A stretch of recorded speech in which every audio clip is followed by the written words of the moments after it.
Hey, welcome to Full 42. We're here talking with Matt Ryan today. We're going to talk about games and stuff.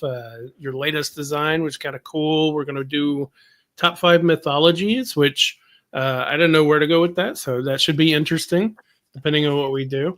We'll try our best not to talk about stuff one way versus another. I don't know. And we'll do a lightning round. We got announcements, all that fun stuff. A lot of fun stuff. This is what happens when you don't think about what you're about to say. You just say, we're going to do things, fun stuff. I feel like you drank a pot of coffee 5 minutes before we went on air. And you were just I got a pot of coffee. Yeah, well, maybe that's your second one. Holy shit. It Matt, is thanks my for joining second us. I had 3 espressos before this, so that I don't drink coffee. This is espresso. So yeah, it's nuts. Hey, Di. Hey, everybody. Howdy. Yeah, so thanks for coming on again. It's great to see you. I have some stuff, some questions for you, but Matt's just coming back from Dice Tower West, which I've never been. Chris has been too. So I have some questions there, and then I'm curious about your game that's launching Thursday. When's it launching? Thursday, the 13th. So I have questions there as well. So I have more personal questions, not personal, individual questions. How personal are we talking? I mean, that's with the lightning round. I changed all the questions. It's going to get really weird. They're all personal, yeah. More like, well, we'll get into it. Yeah, so it'll be a fun show. I'm looking forward to this one. Nice. I'm happy to be here.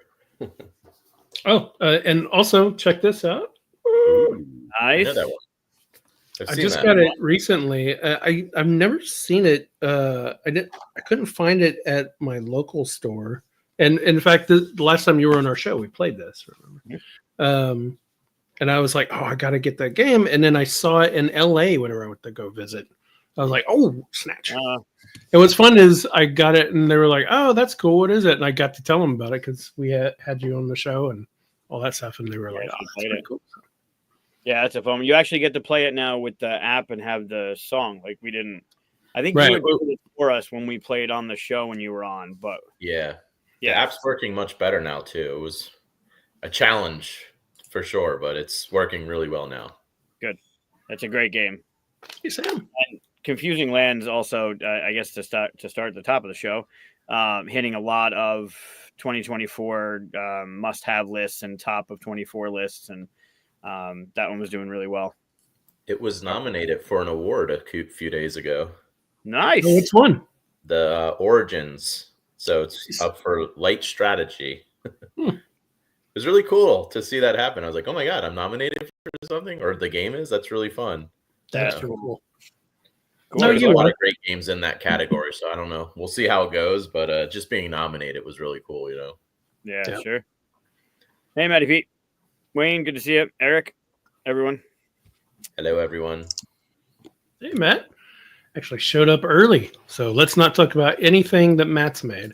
We always talk about stuff that Matt makes before he shows up. Yeah. Speaking of Matt, so we can talk about your stuff. He created a mood board for a certain game that we're working on for a certain individual, and I happened to see the mood board. And Matt, good job. I saw it too. It was cool. Yep. I had notes. Gave notes. Yeah, we should just work on the game. So it's gonna look good. It's gonna look really good. I'm excited to talk about that one. Those are announcements for another day, though, because we can't tease too much because I can't show anything. Okay, so jeez, I'm gonna break my desk. This is gonna be bad TV. Suddenly the whole thing just comes crumbling down. I better stop messing with that. You should. I was just thinking I look shorter than you need to move your camera because you're taller than the rest of us. You need to do the Jeopardy thing. I'm short in real life, so I feel like you guys can just do that the whole game or the whole night. That would be great. Just keep doing this on each side. Loompa. Yeah. I can just sit back. Is that better? I'll look short and small. Oh, Michael has them. Not this one. The other Michael. Oh yeah. Oh, okay. Ask him for it. I mean, yeah. So anyway, so yeah, we're gonna do lightning round stuff like that, but usually we do announcements first. And we do announcements. We can do announcements. I'm going to announce right now that I'm sending a message to DeVito to send you the file. Not me, Matt. Yep. You're not supposed to be doing work. Well, go ahead because it's my game.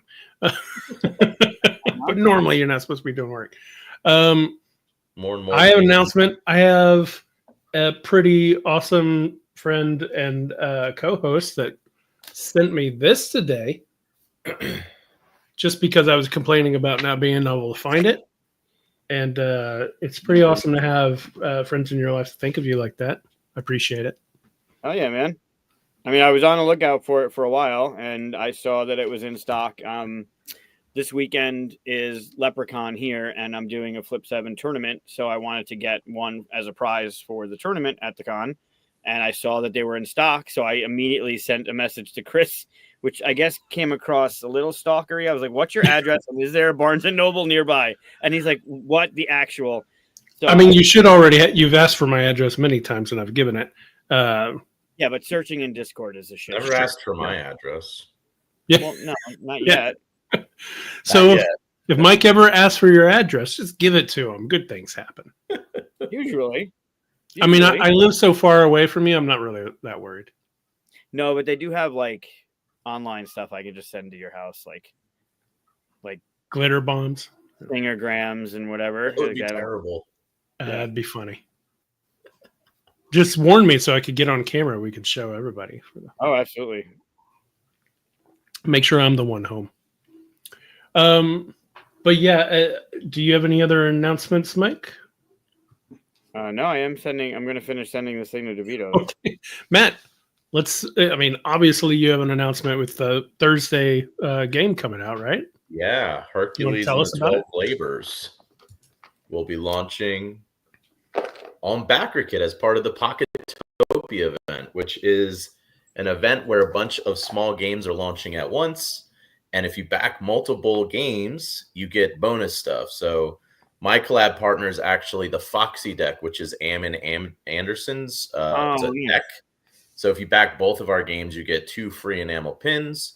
And then if you back even more, I think it's 5 or 6 games just participating in the event, BackerKit actually sends you a gift as well. So the idea is to bring a lot of traffic and have a lot of fun incentives to have multiple people backing things. So I was just going to go right to retail with this, but they invited me to participate at Gen Con, and I was like, yeah, I'll give it a try and see. Nice. So I'm really excited for that. I have a lot of stuff to get ready in the next couple of days for the launch, but we'll see how it goes. So is everybody in that? So I heard about this ahead of time because other people telling me about it and stuff.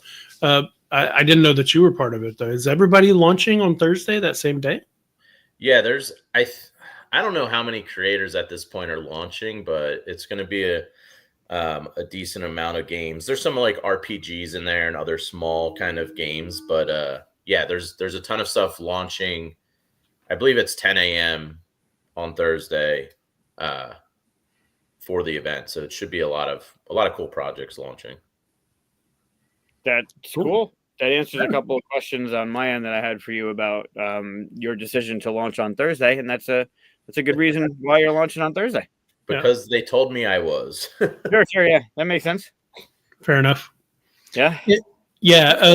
I wonder if they're doing that because Tuesday is a heavy crowdfunding day already. They kind of want their own day to shine. Yeah.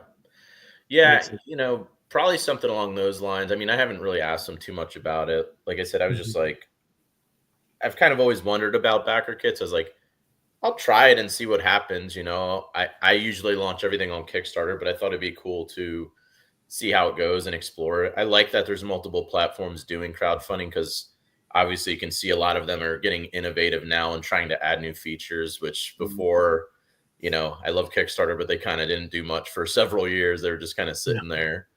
But BackerKit actually has a lot of cool and interesting features in the back end. So I've kind of been exploring those, and I might try and utilize some of those when the campaign goes live, but we'll see.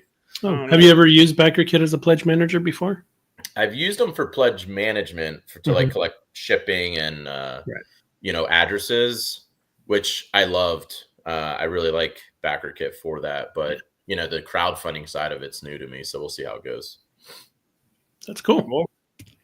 Do you have in that box? Do you have some of the beautiful cards and artwork? I do. Yeah. Let me pull some out. If you haven't checked out the game, it is solo, which is one of my questions for the evening was, what was it like to work on a solo design? Not design, I guess the design was given to you. So what was it like to work on it, like dev it and figure out how you're going to market it?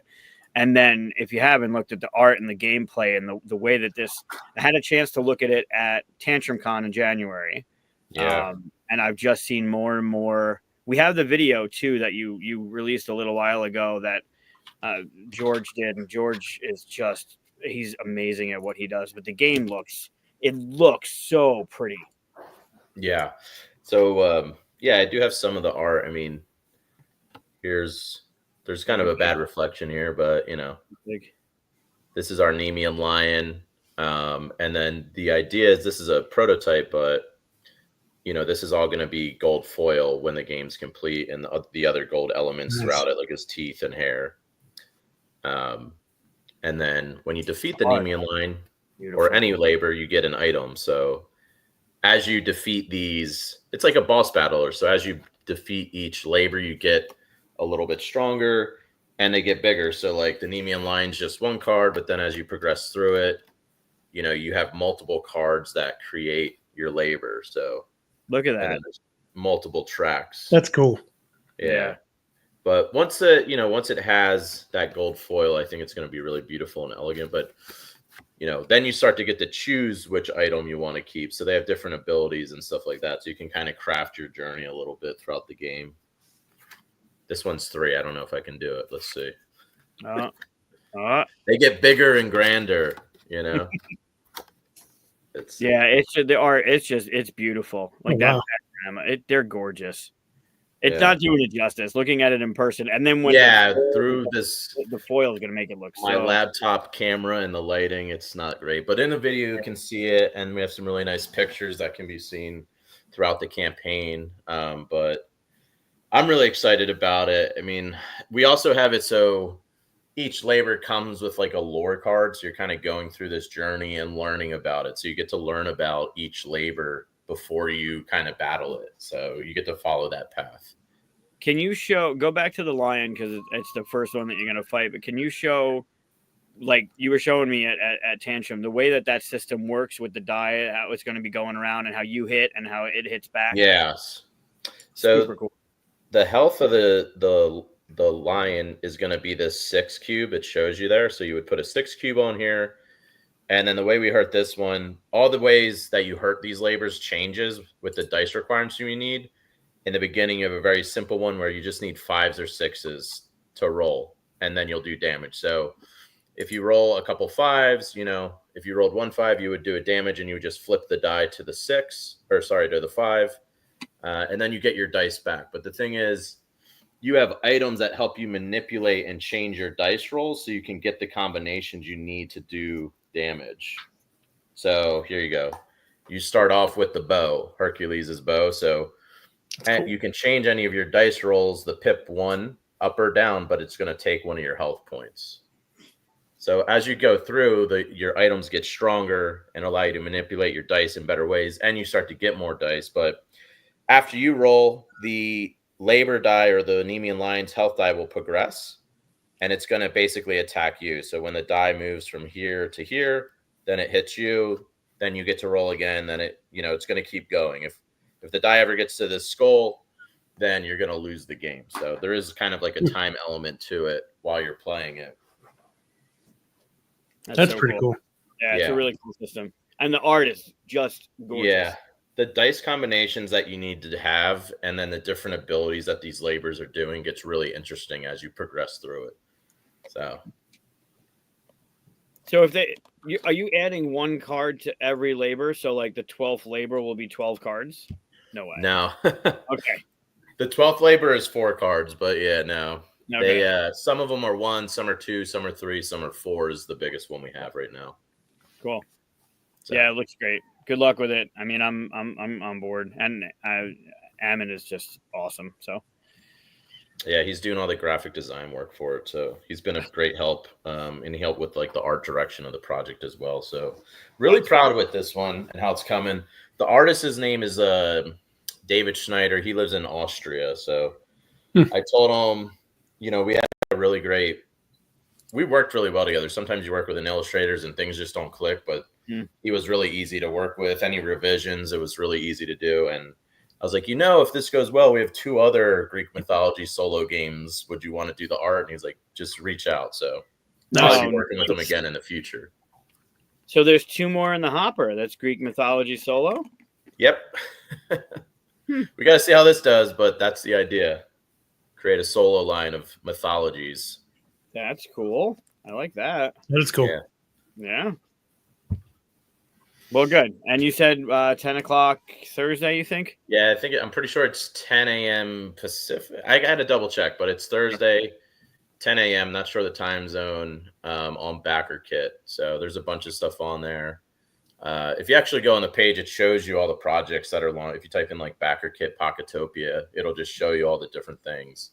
There's some pretty cool and interesting things on there. Like one of them is like I guess Winnie the Pooh is like you can use that IP now. So it's it's like an RPG with like all the characters are like Winnie the Pooh characters. So first the Smurfs, now the Poohs. Great. Yeah, there's some interesting games on there. So we'll see how it comes together. But there's some on there that I'm gonna back once I launch too. So nice. There's another question I had. Shit. Oh, we have the links, Chris. You put the link in the show notes, right? Maybe. I sent you like last week when Matt. Yeah, I know. I set it up last week. If we don't, I will put it in right after the live is done. Okay. I will double check it. You have the link to the video that is Mathue this way? I keep forgetting if I'm backwards. You can see yourself, right? Yeah. I am, but I'm pointing this way and I'm literally pointing at you. Oh. No, my screen is pointing at me. All right, at my screen, I'm pointing at Chris, but Mathue is this way, so it's opposite day. Cool. Interesting. You have the video link that Mathue sent to YouTube? That you sent me that you sent me? Yes. I do. Yes. Okay, cool. We're gonna watch the video. Would you like me to pull it up? We should, right? Sure. That's why I sent it to you. Yeah, I was wondering why you sent me that. Yeah, so we can watch it. It's really good. I just got it up on YouTube today, so that's why I sent it so late. But George sent it to me while I was at Dice Tower West when I was super busy, and then I was like, "Oh my god, I got to get this up and start sharing it." George is amazing. He did such a great job. Yeah, George is great. Very talented. Yep. All right. Here, I can stop sharing that and present this. Let's see. I don't know if I can share the audio. That's the problem. Let me see. You should. The audio really brings it all together. It does. Typically does. Let's go back over there. Nope, I can't. All right. Well, let's see. We are doing this not justice. Hold on. Everyone watch it individually right now. Yeah, let me. Yeah, seriously. We'll wait. Hold on. Oh, there it is. Okay. Hello, Andrew Wolf. Hey, Andrew. We've definitely shown video on this before. Okay. All right. Let's see. Hercules and you hear this? Neighbors is a solo Greek mythology adventure game featuring stunning illustrated gold foiling. Step into the sandals of Hercules and face the legendary 12 labors to prove your worth and ascend to Olympus. Your journey begins with the Nemean lion. Reveal the lore card to uncover its story. Then draw an event card to see if the gods will bless or curse you. Prepare for battle. Use dice rolls, special abilities, and strategic allocations to take on fearsome labors. But beware, the labors fight back, causing all kinds of trouble for Hercules.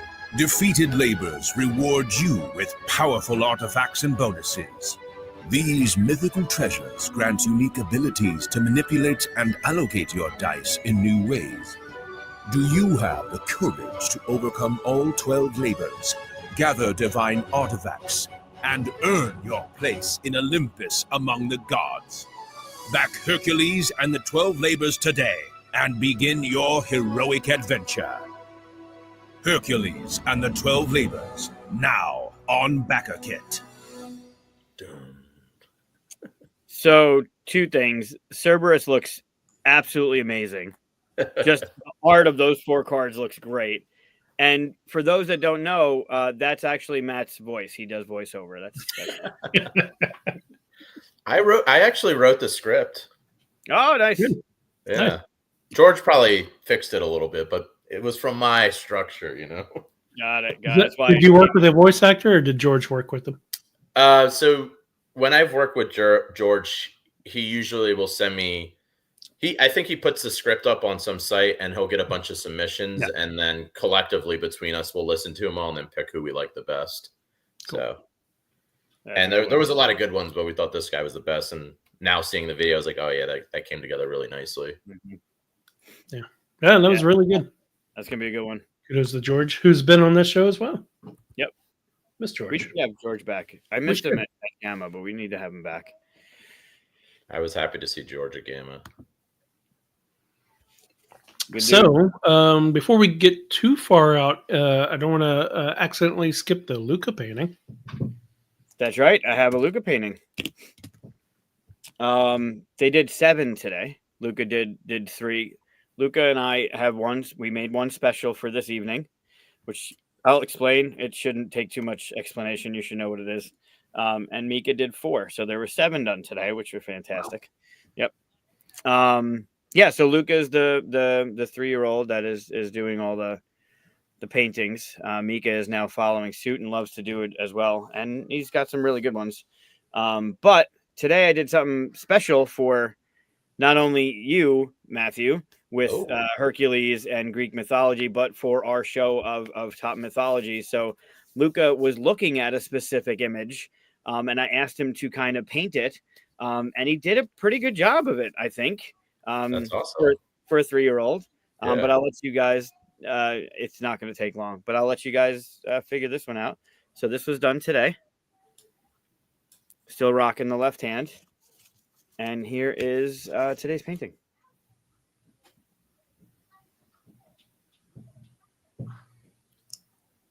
Wow. Well, is it a box? Like a game box and then stuff on it? Nope.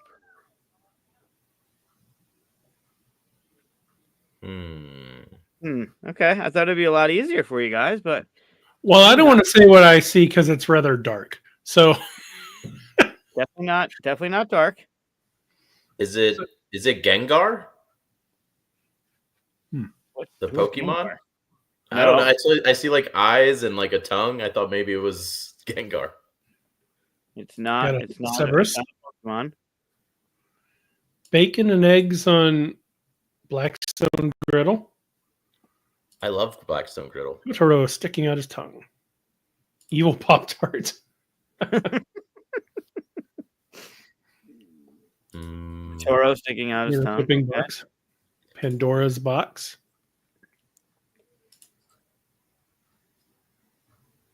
Is it something mythology related? It is. Okay.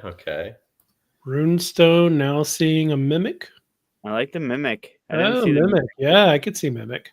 Is it the Nemean lion? No. I like the mimic idea. That's a good one. Basilisk. Okay. Oh, because of the tongue, I bet. Yeah, the tongue. Yeah. I like the mimic now. I can't unsee the chest. Yeah, as the mimic. Mimic's strong. But it was not a mimic. He was not looking at a mimic. He was, however, looking at the owl from... Do you see the owl? Like the mechanical owl? From... from Clash of the Titans? Clash of the Titans. The original one? Yeah, that goofy... You're showing him the original Clash of the Titans? I grabbed an image of the owl on Google. Oh, okay. I thought you were like showing it with the giant scorpions and... No. We just looked... We looked at an image of an owl, and he painted an owl. Okay, I could see I like that. it. Yeah. I like the mimic though. I think the mimic. Yeah, the mimic's pretty strong. I like the mimic, but his motivation was the owl from Clash of the Titans. I actually got a mimic at Dice Tower West. My neighbor made 3D printed mimics and gave me one. Oh, that's cool. Yeah, and it opens and closes. What's a Boopo? Sounds Pokemonish. Probably. Out of focus iguana face. No, that's just his camera. You guys, you prefer the OG Clash of Titans over the newer one? Oh yeah, definitely. The guy from Avatar. That's nostalgia. Yeah. They're probably actually really bad, but all of them. But oops. But I mean, nostalgia likes the big Kraken and all that stuff. But yeah, the new one was not that great. New one was all right. The old one. Owl's name at Chris. Oh man, if you said the name, I'd be like, oh, that's the owl. It's Athena's owl, right? But I can't. It's Janet. Not. What was it? Janet? It was Jenny. Yeah, someone told us what the owl's name was in Clash of the Titans. And Nix has to know. Jenny from the block. Jenny from the block. J-Lo. Boobo. Is it Boobo? Wow. Yeah, that sounds familiar. There you go. There's John. John got it too. Yeah. Nice. Yeah, so that's today's Luca painting. That's awesome. I'm sorry I didn't get it sooner. I feel like you're upset with me. No, not at all. Not at all. I mean, the tongue. I mean, it's an evil-looking owl if you think about it. Like, what was it doing? You don't see Gengar there at all? I don't know what that is. It's a Pokemon. It's a ghost Pokemon. Oh, the ghost one. Okay. Yeah, with a tongue. It sticks out a tongue. I saw like a bed with two people's heads just showing. Oh no! And someone had thrown like a giant piece of bacon on top of the bed. I love bacon. I don't, but okay. Yeah, see, that's a bed. Two heads underneath the covers, and then someone goes bacon and throws it on top of the. It's all steaming. And then someone said eggs and bacon. I was like, I shouldn't say my bed thing because my bed thing's insane. Eggs and bacon, clearly. On the Blackstone. You even knew where. Yeah. Wow. Yeah, I guess it could be a gelatinous cube. A gray gelatinous cube. Yeah. Yeah, I can see that. Yeah, it was fun. We had fun today doing them. So. Imaginative. I feel like that's the word people use to say something nice about me when I was a kid. I'd put imaginative in air quotes for you. My teachers always put imaginative or creative on the report card, even though it was like not a good one. Yeah, that makes sense. I can see that. Yeah. All right, so talking about report card, let's go to the lightning round again. We've done it before. Let's see if you get the same result. There's probably been a few changes in questions and whatnot, so we'll see. So I'm supposed to, like, every time we get to one, I just, like, think about it for, like, a good 5 minutes before I answer, right? Is that how this works? Yeah, it's really slow lightning. Back and forth of why you chose one or the other, and why you wouldn't choose one. Is even the molasses round. That makes me want to make something called the molasses round. All right, let's do it this way so we can all see it better. All right. There we go. Okay, so as usual, going to ask you a question. It's going to either be the red line or yellow line. Everybody keep me honest. We're going to go down the tree of questions.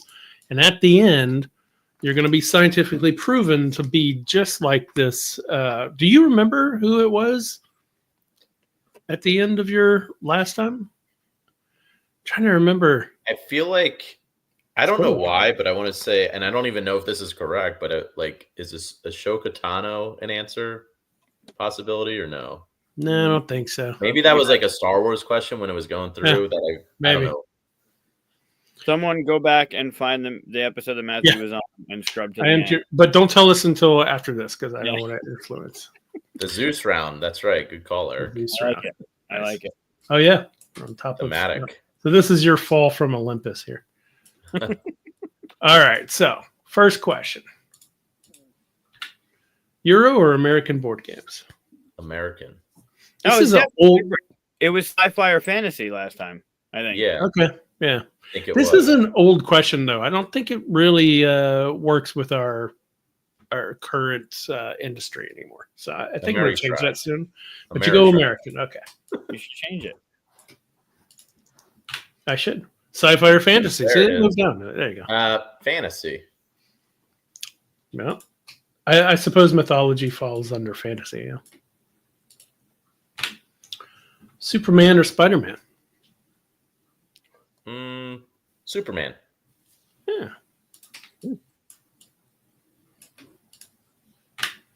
Indian cuisine or sushi? Definitely sushi. Oh, wow. I would have such a hard time with this question. I like them both, but I'm going. If I can only have one, sushi. Sometimes I throw in a question and like, I don't even know what I would answer. That's one of them. Both? I take both. Hiccup once every 15 minutes when awake, or roll your R's in every word with an R. Do I just I'll roll my R's. Does it just happen naturally, or do I have to work at it? Oh, it happens naturally. Yeah, I'll just roll my R's in. In fact, you can't stop it. I don't want to be dealing with hiccups that often. It's only one hiccup every 15 minutes. That's not that bad. Yeah, I guess. Think about how many R's you have to roll. It's interesting how 4 hiccups an hour, though. I don't know. It's interesting how people will avoid hiccups at all costs in these questions. I don't think anybody's ever picked hiccups. They're annoying as hell. Yeah, but not one. No one likes hiccups. Monsters Inc. or Shrek? Shrek. Ooh. I like them both, though. I go that way. I bet you Mike would go the other way, though. I absolutely would. I saw it in your face after I answered. Yep. I agree with the Shrek, though. I like them both. Watch a musical every day for a year or be in a musical once a year. Put me in that musical immediately. I want to live it. Cool. Wow. Once a year. Yeah, let's do it. Oh, that's good. I used to want to be an actor. I can tell by your do I have to sing? Because you guys probably don't want to hear that musical then. Well, because you answered that way, you now have to answer all your questions in song.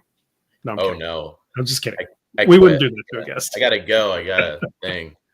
No candy at Halloween or no pie at Thanksgiving? No candy. Oh, no. Wait. No candy at Halloween because I want my pie. Yeah. I want my pie. Don't take my pie. Donatello or Raphael? Wrath. Badass. If Mikey was in there, I mean, we go Mikey, but Mikey's your number one, huh? Oh yeah, always. Scarabs or dragonflies? Dragonflies. Ooh. Isn't that what Gandalf talked to at the top of the mountain? Summon birds. It's a moth, I think. Oh shit. I'm sure he could talk to dragonflies too. Probably. I'm sure. All right. Now, I think that's the first time anybody's gotten that particular question. So this might be a new one here. This is really scientific, right? Oh yeah. I mean, it's been proven. So hopefully you agree. Otherwise, I don't know how you'd be wrong. But so the fictional character you are most like happens to be Samwise Gamgee.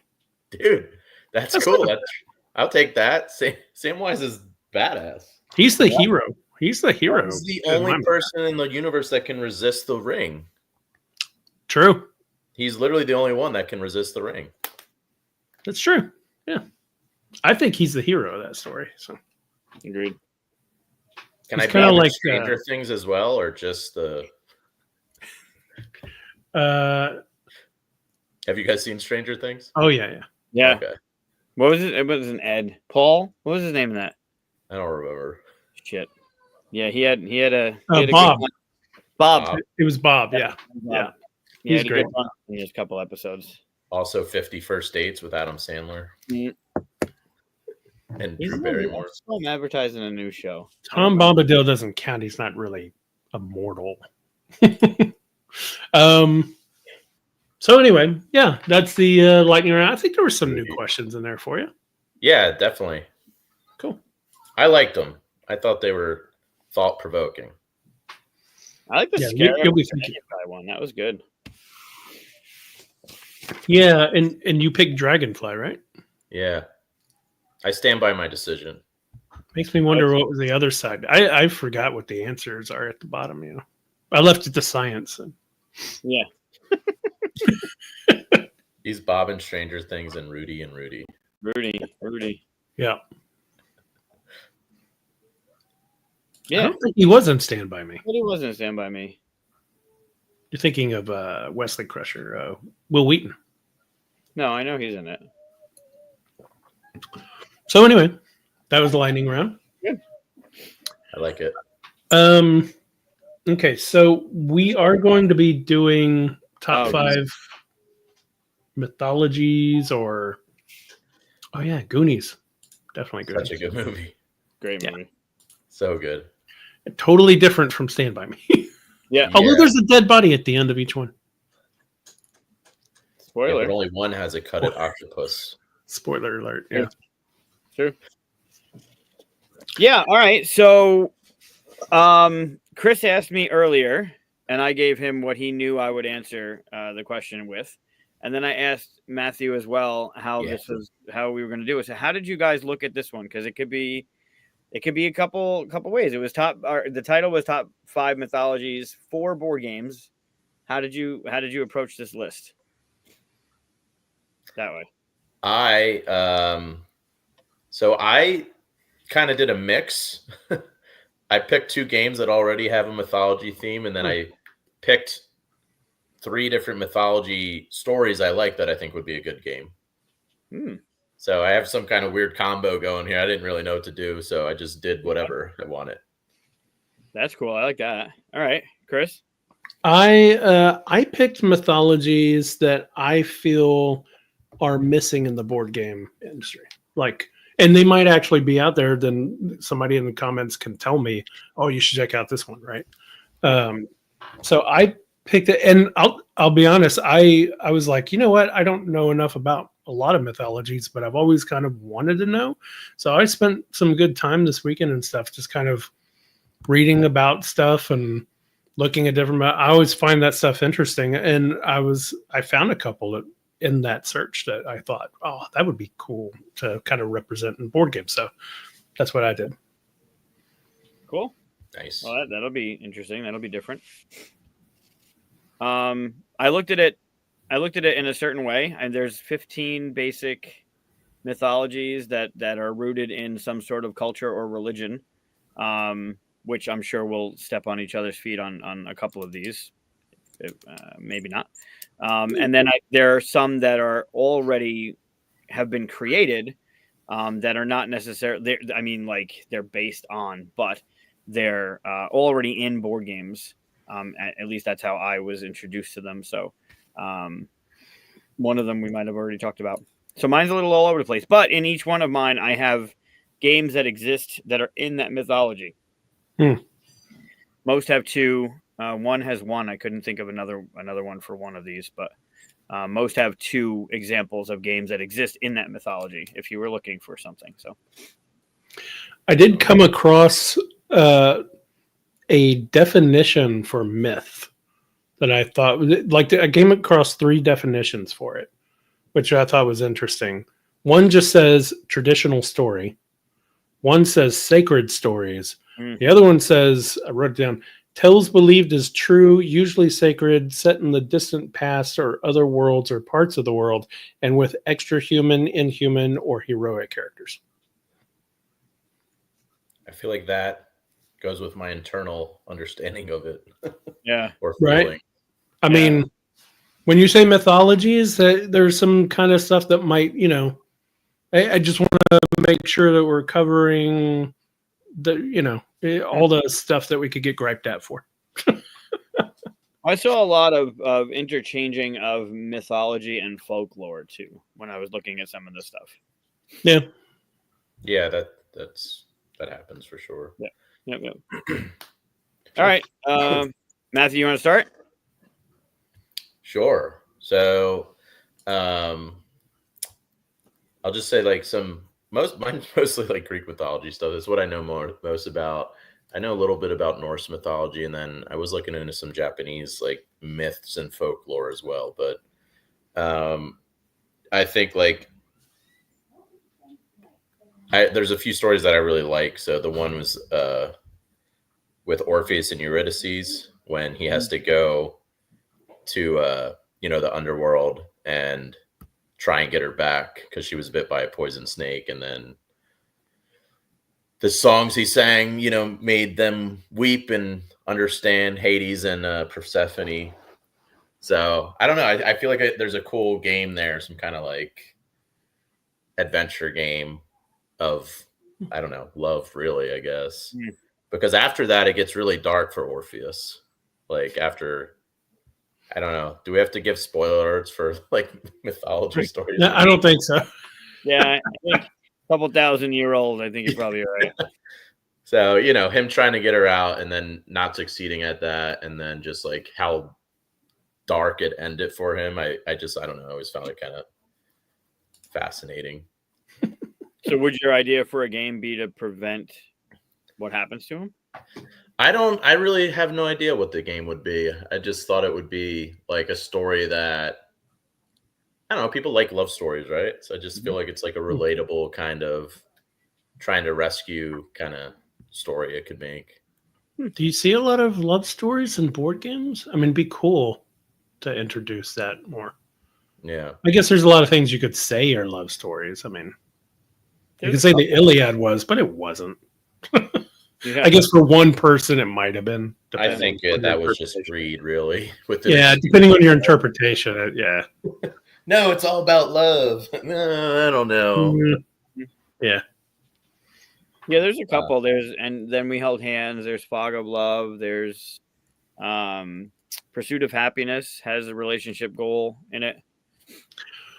Yeah, but not like, I guess not like in the game of story. In the game of life, you get married. In the game, yeah, you can. Yeah. And divorce too, don't you? Can. Is divorce in the game of life? It's been a while. I don't know. I think so. Yeah. Maybe they removed it. I don't remember. Yeah. Interesting. Yeah, that's cool. Yeah, I don't. Orpheus is in Sirens as well. That's who the Sirens are battling in the solo mode. But he just has a really cool story throughout. All the different things that he participated in Greek mythology. So cool. Is that me or you, Mike? You can do it. All right. Well, I'll do this one before someone else does, which is Egyptian.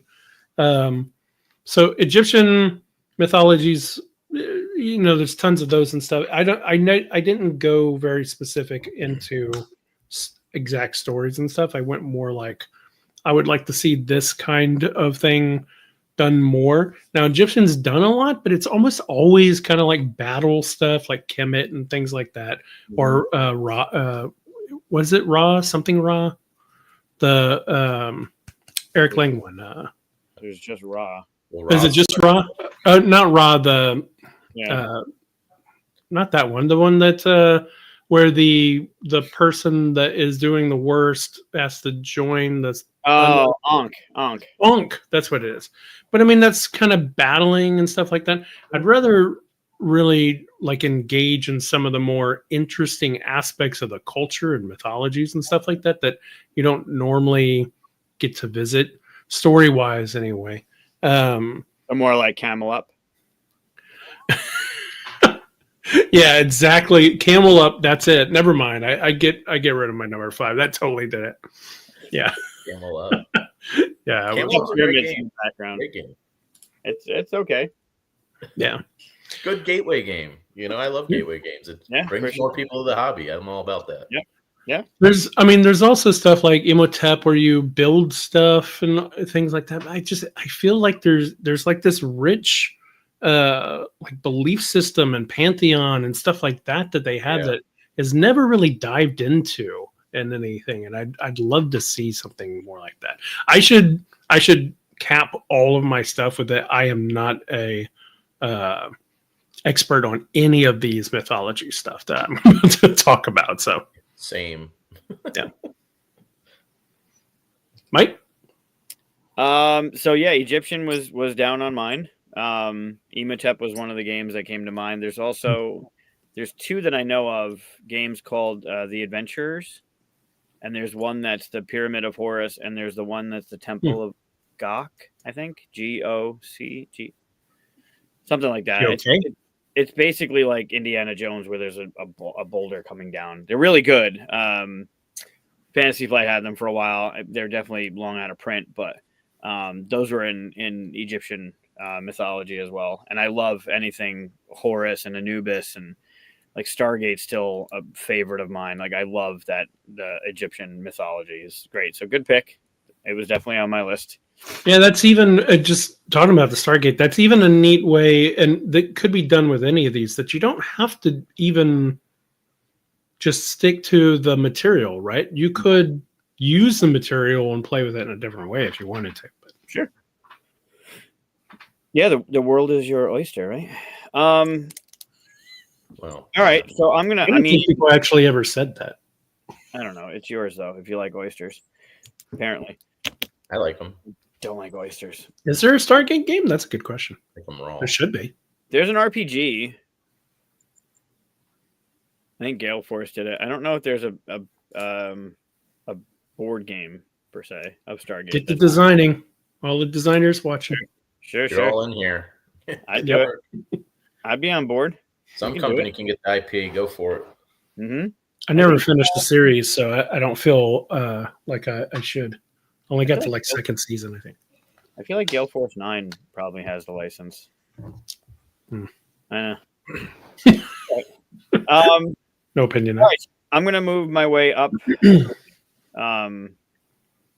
So the next mythology on my list up from Egyptian is Arabian mythology. I love the idea. I mean, Aladdin is one of my favorites. I still watch it. I still get a kick out of it. But I love the idea of the jinn. Arabian mythology is where some of the dragons' names from D&D come from. And obviously you have your Tales of Arabian Nights. So you have Baghdad and you have the, what's his name? Aladdin's in it. Who's the other guy? Sinbad. Yeah. Baba. Okay. Yeah, right. And then they have the more modern board game called Jinn, where you're trying to get the jinns in the bottles, which is a phenomenal game, very thinky. It's about Christina Aguilera, right? Yeah, that's the one. Yep, it's a board game about her. Yep, you're trying to get her in a bottle, but you got to cork the bottle or else she gets out, and then you lose. Didn't know that. Yeah, so Arabian mythology. Clubhouse. You didn't know that about that game.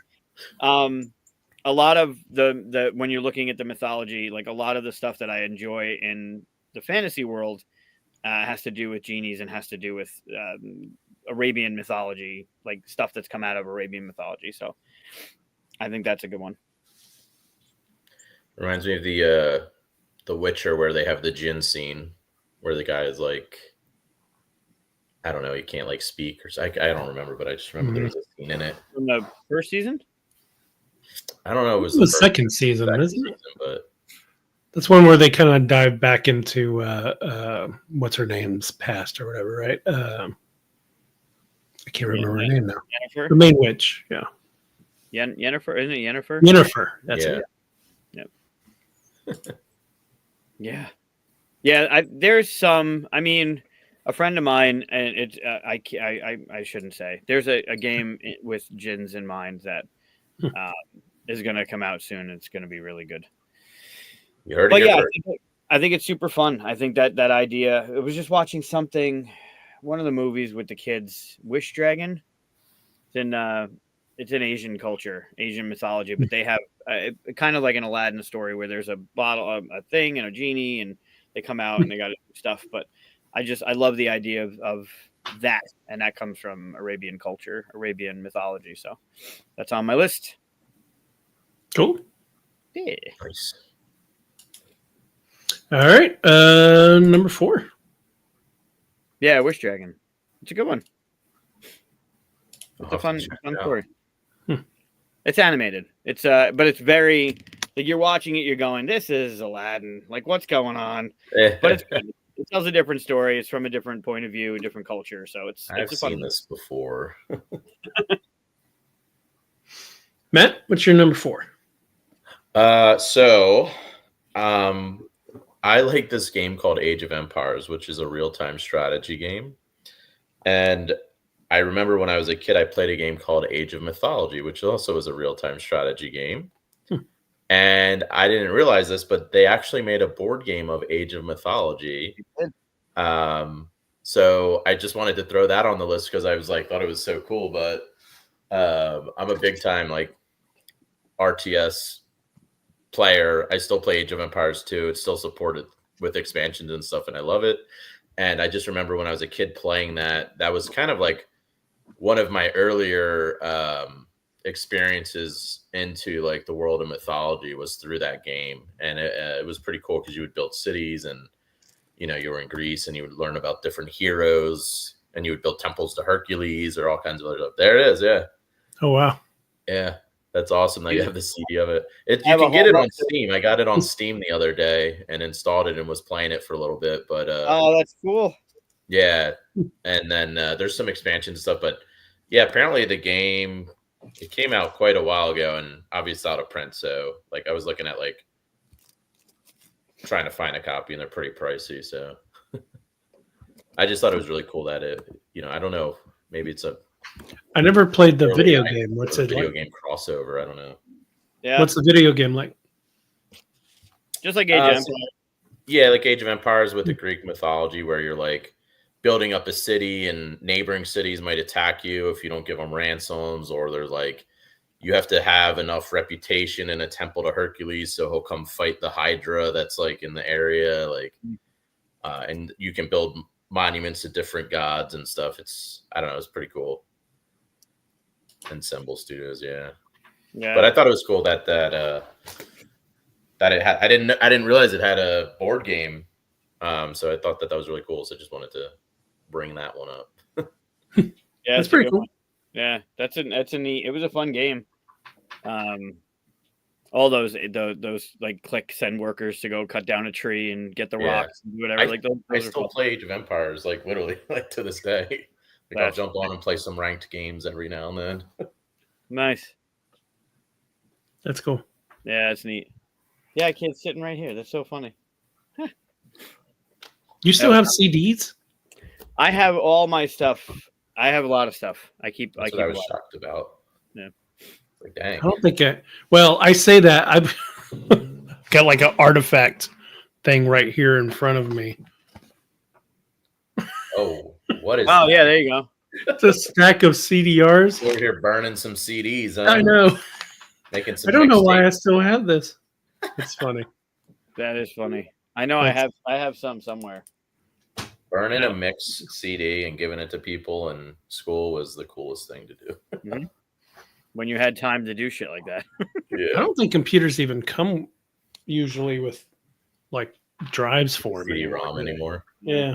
Because I'm looking. I had mine made, and I got a DVD writer for some reason. I don't think I've ever opened it in like 5 years. That's obsolete. Yeah, I still have all mine because any of that shit breaks down, and you can't stream Spotify anymore. You need a disk drive for your PlayStation. Like I want to have it. I want to own it. Yeah. Just in case. Yeah, I don't even know where all my. You got Roller Coaster Tycoon in there as well. I think I do, yeah. That game was awesome growing up. I have to check. I got all my Star Wars ones. This is not your top 5 video games. Ooh, we should do our top 5 video games. I had mine has a board game attached to it. It's true. So I brought it up. That's a good one. That's a good pick. I forgot that was a board game on that. Okay, so number 4. By the way, this is in a row, no order. That's 4 or 5 in a row now. Is it 5? I thought it was 4 or 5. Yeah. What am I going to do with this? Mythology is way better than this mythology. Yeah, right. I'm just saying. No, I'm not going to do that. Although I do have them in order for a certain reason, but not that order. Okay. Like I did Egyptian first because I wanted to be the first one to say Egyptian, right? Mm-hmm. All right, so this one is I love the art style and just the well, not art style. That's not the right word, but the aesthetic of Maori culture and stuff like that. I would love to see more board games, more games and stuff, more content. And I did a quick dive into, I wonder what, that kind of stuff. And they have so many, like they have pantheons and they have stories that you could do all kinds of awesome stuff with. They have gods that like in their stories, they become islands. I mean, there's so much stuff you could do with board games in that. And I've seen some stuff. There's definitely some things that have that feel or nature. Like I don't know, because I don't know the culture that strongly, that those are representing the like what it is, or are they just kind of borrowing that feel kind of thing and saying, yeah, this is kind of like that, which that happens all the time, right? But I would love to see something that really takes account of some of these cool stories I started reading and hear that, how things get created in the universe and how these islands popped up. And this one island is actually, Maui's hook and all that stuff. And that's like the jawbone of, I think it's grandmother or something. It's like really interesting stuff, just as deep and interesting and kind of twisted as like Greek mythologies are and stuff. It's really interesting. And of course, we don't dive into that as much as the other one. So, and on top of all that, it's one of my favorite, just aesthetically looking stuff. It would make beautiful board games. So I would love to see more of this stuff. It's a good pick. I feel too ignorant about it to really comment too much on it, to be honest. Right. I can't design it myself unless I want to spend, like, I don't do stuff like are based on real cultures and stuff, because part of my design process is not spending 6 months diving into books and videos and stuff like that to do it justice. I just want people to do it justice so I can learn and enjoy it, cool. That kind of thing. But it's, I mean, we can go into the details of like, is it your story to tell and all that stuff. I don't really want to get into all that because that has, feelings and stuff. But I would love that those board games are made and that they're made with like accuracy as far as like trying to interpret what you're looking at. Yeah. Someone tell the story. Someone do the thing. Yeah. Yeah. Well, I'm not going to design any. Well, actually, one of these I have half a design to. That'll be the last one I talk about. Ooh. The half a design. It's not complete. It's always been in the back of my head, and I wrote it up. So that's my number 4. I'm trying to predict it, but I don't know what it is. Oh, good luck. Yeah, it's been a while since I stole a number 1 from you. You're not going to do that. It has not been a while. I think you did it like 3 episodes in a row one time. Well, no, because you haven't been doing them in order. So that's true. That's because you keep trying to steal them from me. I know. It's much better this way. All right. Well, then I'm gonna. Do I do that? I guess I could do that. At least I know what I'm going to talk about when it gets to my turn. Yeah, but now I'm guessing what you're going to do, and I want to steal it from you, and I don't want you. Let me see if you have a chance. Hold on, let me see. No, there's no chance I'm going to say that. There's no chance. Well, maybe. All right. There's no chance you'll get to that one. Don't even. Sounds like a challenge. Yeah, I do want to challenge. Change up your answers. I'll say you almost stepped on mine with your number 5. It is very close. So, if that makes you happy. Well, no, because Arabian and Egyptian are close but very different. All right, whatever. All right, I'm going to pull this one out. This is a mythology because it was, no, maybe not. I'll go with Slavic. So Slavic mythology brought in Baba Yaga and Krampus. And I love the Krampus stories. I think it's hysterical. I love Krampus. I have a hockey jersey for Krampus. I love the idea of him just taking bad children and putting them in a basket and fucking eating them. Like, it's just a horrifying story to get kids to just act Like, well, and Start then the whole behaving. yeah, serious. And then the Baba Yaga story. For other reasons, like Spellbound kind of takes place in that world. Hey, Alan. We forgot to tell Ellen about the time change. Yeah, time change. We're back an hour ahead now. You don't do that stuff. We do. So, welcome to the show.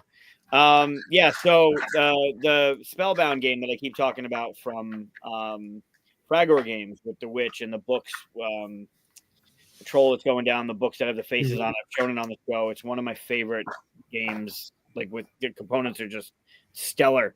But the whole Baba Yaga lore comes from Slavic folklore, mythology. I mean, that's that dancing line. So some of the stuff that I really enjoy that have board games that I would love to know more about, because I feel like you were saying, there's a bunch of untapped stuff in some of these. There's the main mythologies that everyone knows about. You know, most people, like, those are the ones you'd think of. And Slavic is not necessarily one of them, and it has got a lot of cool shit back there that you can play around with. So yeah, I looked in the Slavic. It's not on my list. It probably would have been 6, but the reason why it's not on my list is because it's really dark. A lot of it, like super dark. Yep. Probably too dark for board games, at least for my taste. Not that you can't have, we talked about that last episode. About Jeremy was talking about having dark. But how fun was it at a card game where you were just stacking children in Krampus's wicker basket, right? Like, you're just tucking cards underneath his basket. And that's, I mean, you could do it in a cheeky way, and it's still dark as theme, but I think you'd have fun with it. I think you'd have fun with it. Sure. Hey, we're just putting out gems here for designers. Yeah. That's all we're doing here. Take them and run. Yeah. Yeah. And one thing is, a lot of those Slavic folklores and myths have been kind of taken and altered a bit and put into Grimm tales and stuff.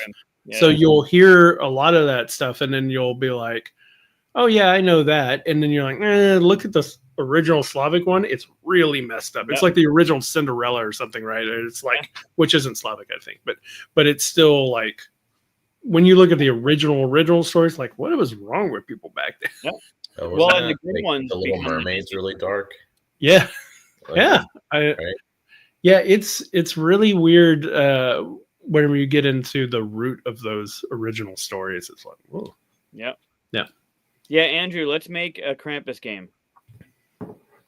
Yeah, there you go. Krampus versus Santa. Let's do it. Well, they have that with Dice Throne. Unmatched? Is that in Unmatched yet? No, it's Dice Throne. Dice Throne. Okay. It does seem like an Unmatched. Yeah. Dice Throne have Battle Yahtzee. They have it.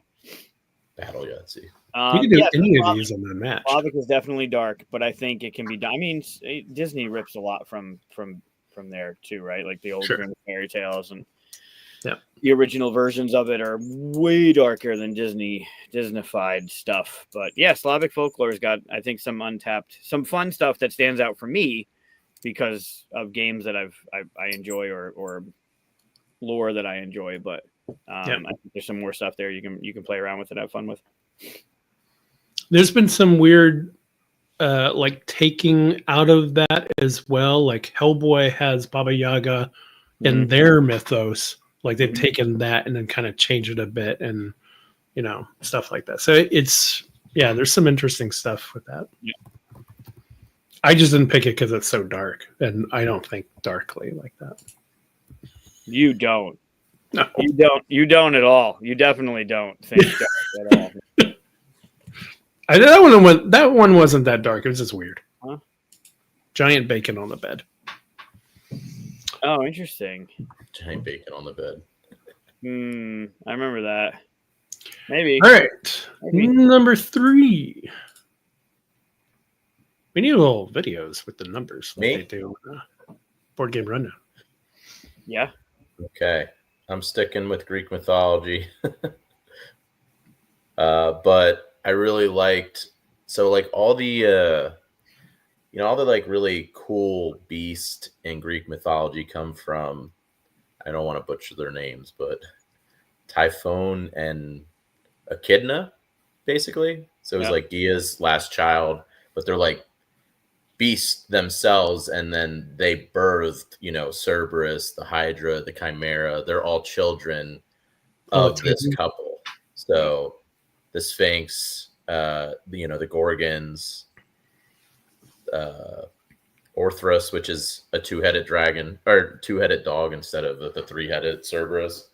So I feel like there's something really fun there. I mean, obviously with Hercules and the 12 Labors, you're going through all these different, well, some of them are their children, but I mean, most of them actually, the Nemean lion. I just think that they're really cool. And there was like, I think they even tried to overthrow like Zeus and them at one point too. So I think it's cool that they're responsible for all the like legendary and heroic creatures and monsters. Basically, are they all Titans? What's that? Are they Titan? Well, no, they're not. The Gorgons aren't Titans. No, but they were. Yeah. The Barons were. Yeah. I don't. Yeah, I just know it was so. I don't know. I know all of it, but I can't be like precisely like. I don't know if Typhon was part Titan or what he is exactly. I just know he was like this crazy looking beast thing, and you know, you read a few different descriptions of what he actually looks like, and you're like, one of them is right, maybe. Part of the problem with these large pantheon myths is that there are several contradicting stories of stuff. Like some characters are brother and sister, and in another story they're not brother and sister, and you know, some people go like, oh, maybe they were both, whatever. But you know, like there's different origin stories for the same characters and stuff, so it's hard to nail down sometimes what exactly. You kind of have to pick your own. Yeah, it's like George Lucas's first run at Star Wars, and then the final run of Star Wars. Luke and Leia were brother and sister, and then they weren't. Yeah, except that's one person telling a story. Sure. But that'd be cool. So, what would be the board game that would come out? Like, are you making the creatures? You know, yes. I didn't really get as far as like what the board game would be. It's just I'm just like I really like this part of like Greek mythology and how like they're responsible for all of these different creatures. Like, like even like the I pronounce all their names wrong, so I don't want to say them, but like even in Sirens, we have two of those like water creatures that they're responsible for as well. You know, like the water pit with teeth that swallows in ships. You know, like that was their child. And you're like, oh, okay, right. Maybe stop having kids. All of their children were beautiful. I don't know what you're talking about. Well, it'd be interesting to have a game that is about making these creatures instead of actually fighting them, which is what you always end up doing in these things. Or maybe you get to know the gentle side of these creatures. Yeah. Oh, yeah, there you go. Cute creatures. What about like the Greek mythology version? You play as them, and you're just trying to like live a peaceful life, and all these heroes keep coming and ruining your day. Yeah. You know? Yeah, we're just trying to eat some ships as they go by. Well, you got to come mess with me. Living my life, man. Yeah. Just my nature. What I was born to do. Eat ships. Cool. All right. So pretty sure Typhon is a Titan. What was that? I'm pretty sure Typhon is a Titan.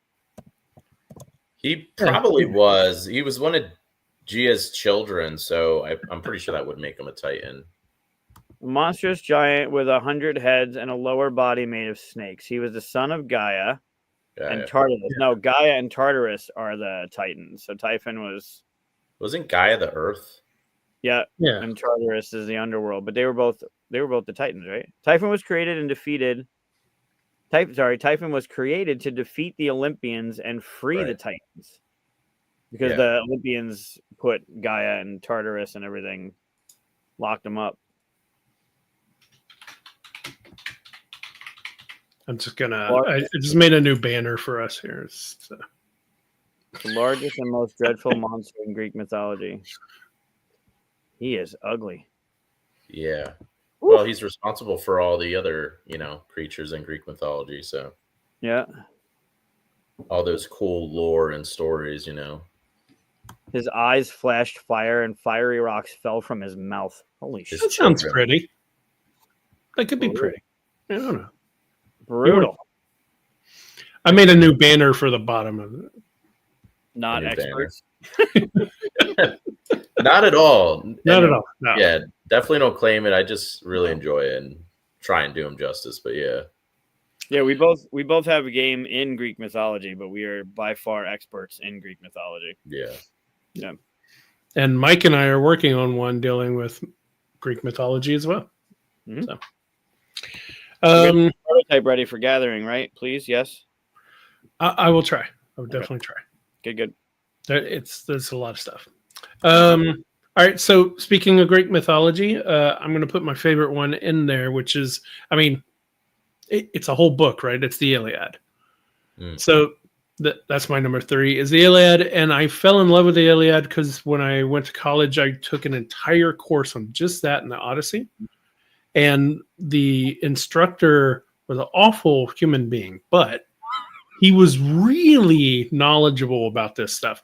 And whenever you read a chapter, you came back to the class and he told you all this detailed stuff. And it was so interesting that it made me go back and read the chapter again. And I remember there was one chapter that just described everybody's armor. And it was just brutal to read. I was like, why am I reading about everybody's armor? And I go to class and he's like, the reason why you're reading about everybody's armor is because it was so specific to them. And of course, later on, it becomes this big deal because Achilles' cousin, whatever he was, lover, depending on your thing, starts with a P. I can't remember his name. He puts on Achilles' armor and gets killed and all this stuff. It's this whole thing that actually mattered in the story. So because he was there to tell us all this stuff that you don't actually get out of the story because it's all this background stuff, it became this really interesting and fascinating thing for me. And of course, anytime you see it pictured in movies or things like that, they either show you like Troy was so bad. It was such a bad movie.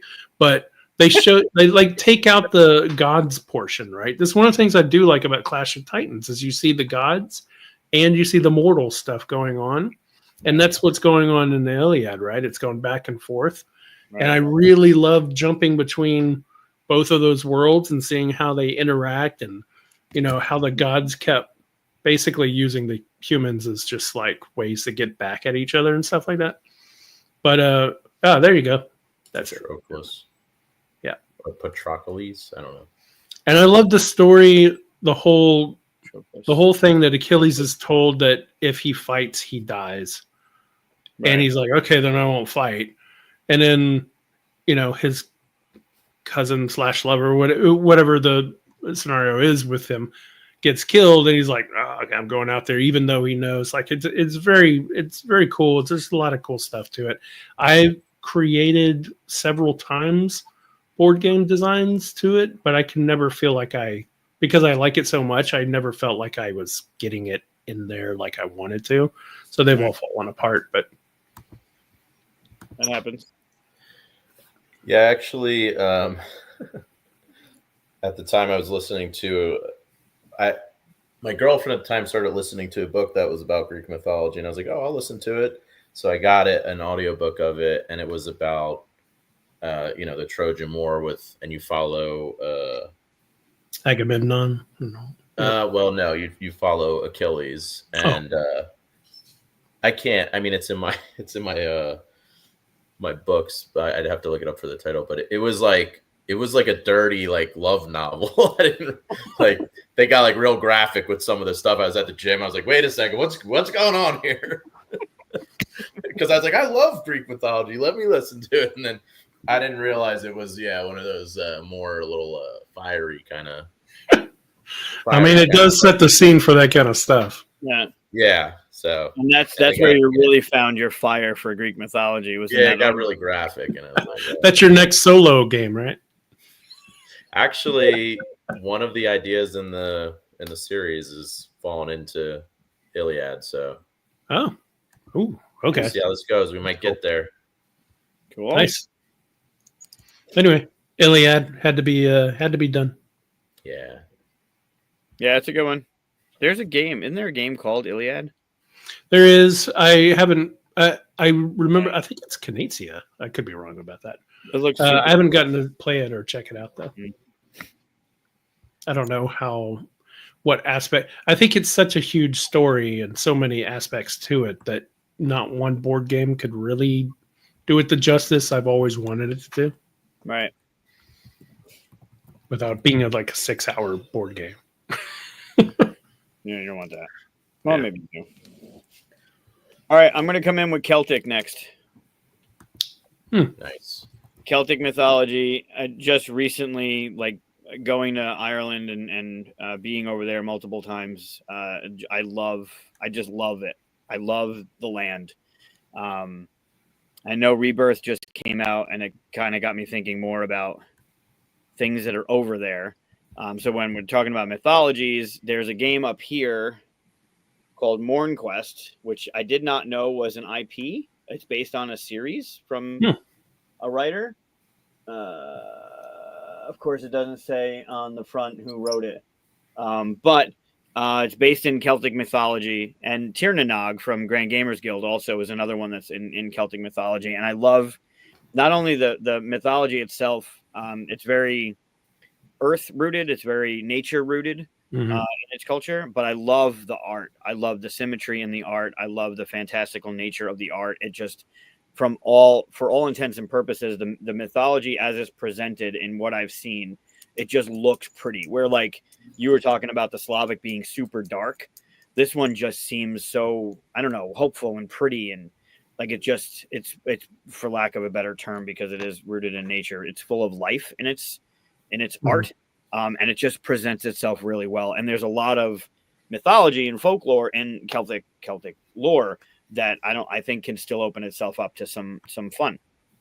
Not necessarily all pretty and cooperative and stuff like that. Like there's some stuff in it that's. Have you played Inish? No, haven't. Yeah, and Brian Burrow is another one that's in Celtic mythology. Yeah, haven't. I've heard good things about Inish. It's a very good game. Have you played Sick Ladies? You haven't played Sick Ladies, have you? No. So, okay.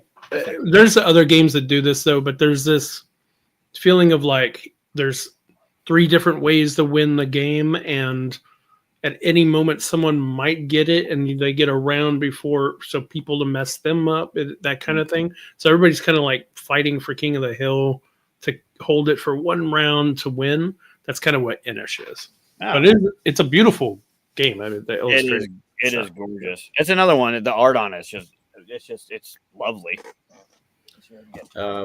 Ammon was showing off a game with that mythology at Gamma. So see if anyone picks it up, but you might have another one on your hands. Celtic mythology? Yeah. Was that the one you were playing when I first came? When you were playing in the Overpass bar? You're rolling dice and trying to. No, that was a different one. Oh, okay. That's just cats. That was just a game about cats. Gotcha. I was looking at specific druidic kind of mythologies, which is part of Celtic, right? Stuff, but yeah, there's a lot of druid stuff though. It's actually more D&D druid stuff in board games than it is actual Celtic, but yeah. Morn Quest novel. I never heard of it. Yeah, I never have it, but it's gorgeous. Like the minis in it are gorgeous. Well, the board. It's just very pretty. I love the interlock. Like you can see part of it here, like the Celtic knot kind of stuff. Yeah, yeah. I love that, and I think there should be more in it.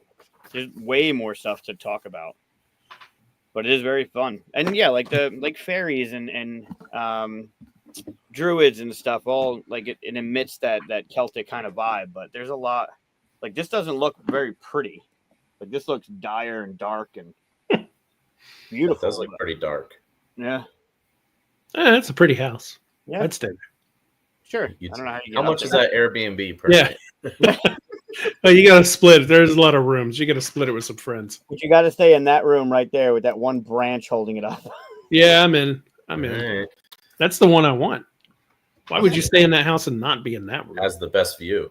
Yeah. Yeah. So check this one out if you haven't. But Celtic Mythology is my number 3. Nice. Also, Tirnanog, if you haven't played Tirnanog, is I still haven't played that one. Oh, it's really good. All right. So number 2. He's gonna fall. Okay. Dose. Good. All right, number 2. So I know there's already obviously a lot of like Norse mythology games, and maybe it's my ignorance in the subject. I mean, I know a little bit about Norse mythology, but not enough. But I feel like there's not as much about like the Vanir gods. So there's like the 2 factions of gods in Norse mythology, and I feel like the Aesir, I don't know how to pronounce them. I can't pronounce any of this stuff, but like that's Odin and Thor and Balder and all those like super well-known ones. And then the other faction, I just feel like I don't know anything really about them. I don't know if there's other games that put them in and do stuff. There's only like one of them I'm familiar with, but I think seeing a game or something that brings more of that to like, and again, maybe they're out there, so and I'm just ignorant on it, but I'm like, I want to know about this other faction of gods. And I just remember watching that. It was like an animated series on Netflix. I think it was called Twilight of the Gods.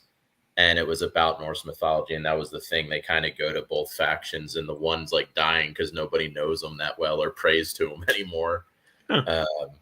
But that's a really good animated series too, if anyone's into Norse mythology. And American Gods, is that what it is?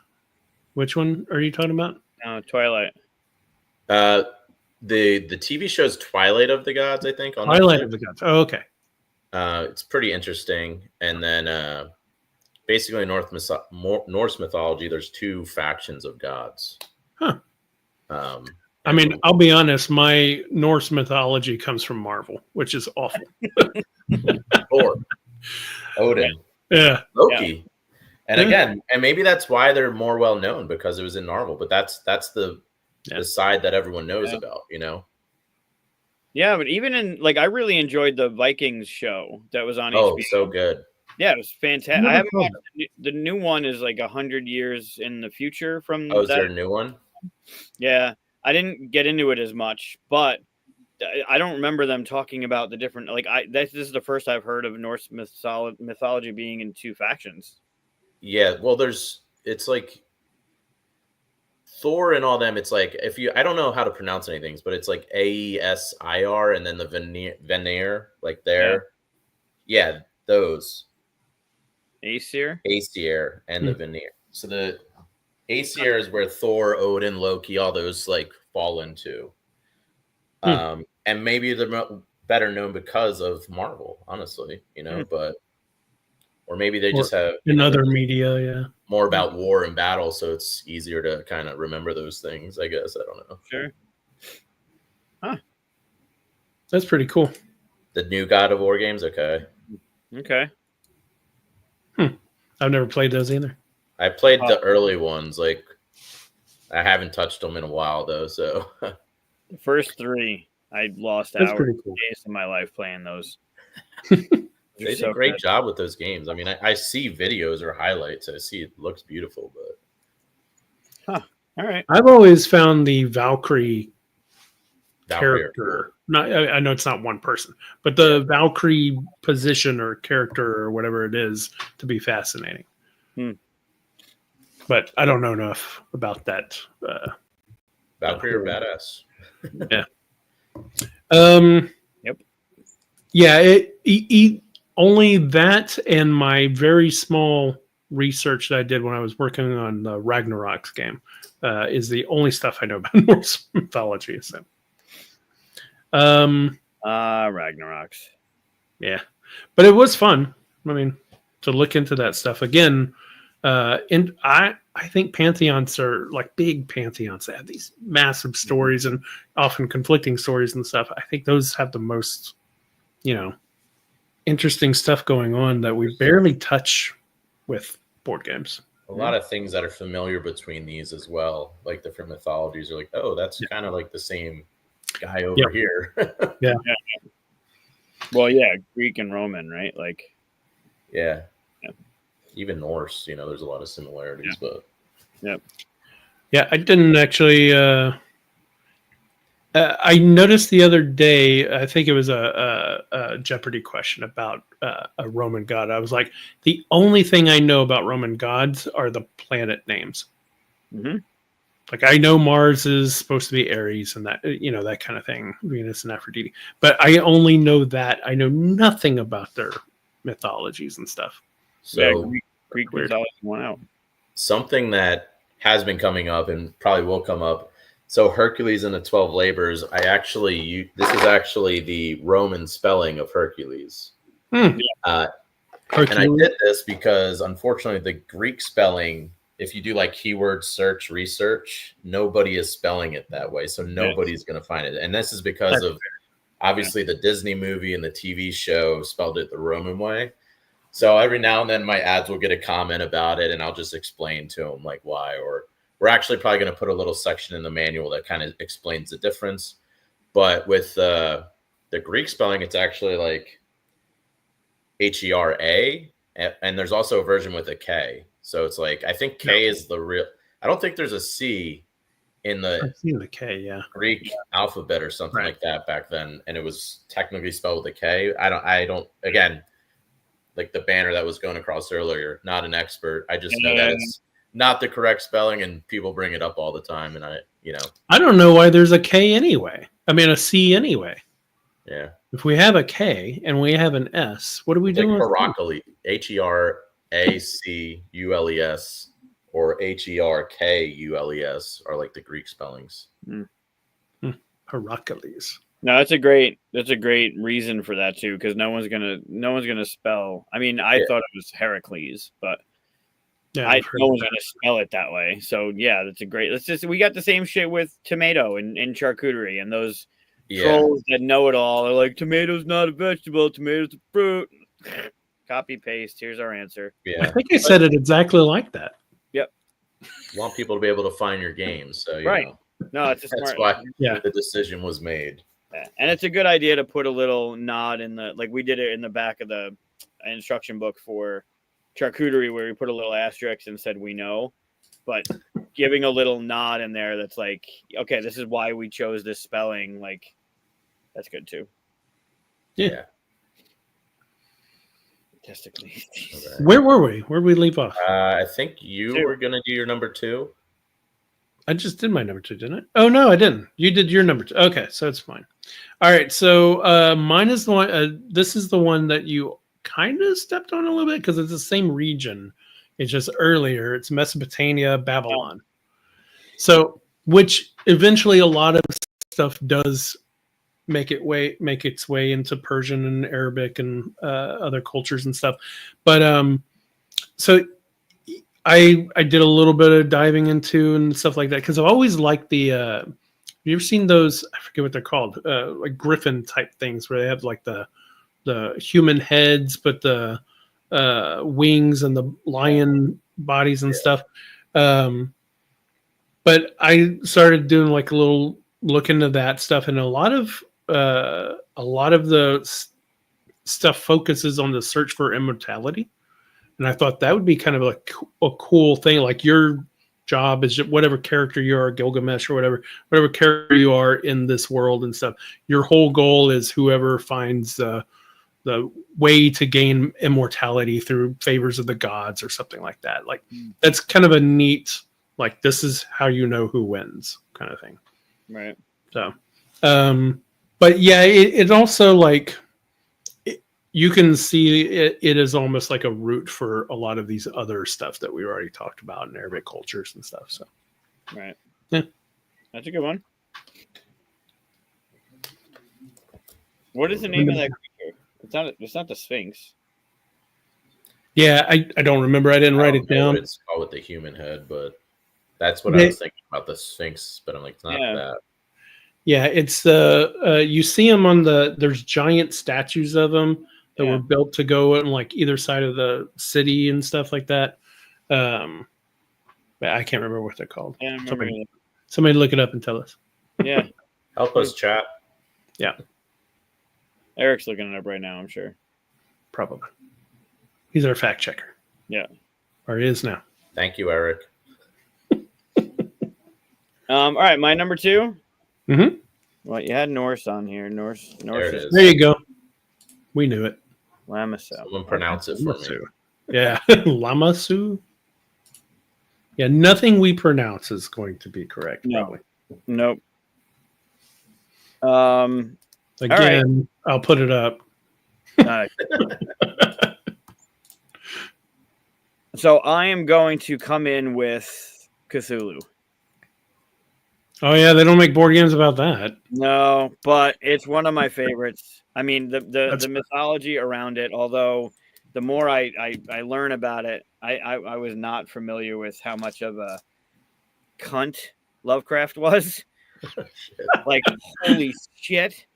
Yeah.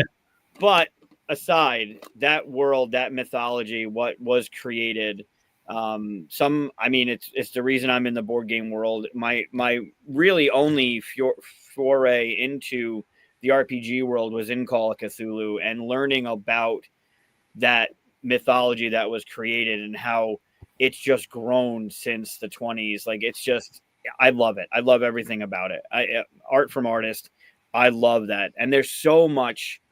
It's the same regurgitation of the same kind of characters in a lot of these things. Cthulhu, King in Yellow, like all of those, the Shoggoths and like all of those things. They're in all of the. When you think of Cthulhu mythos, you think of like those are the ones that keep popping up. And there's so much that was created that could be used in different ways than it normally is.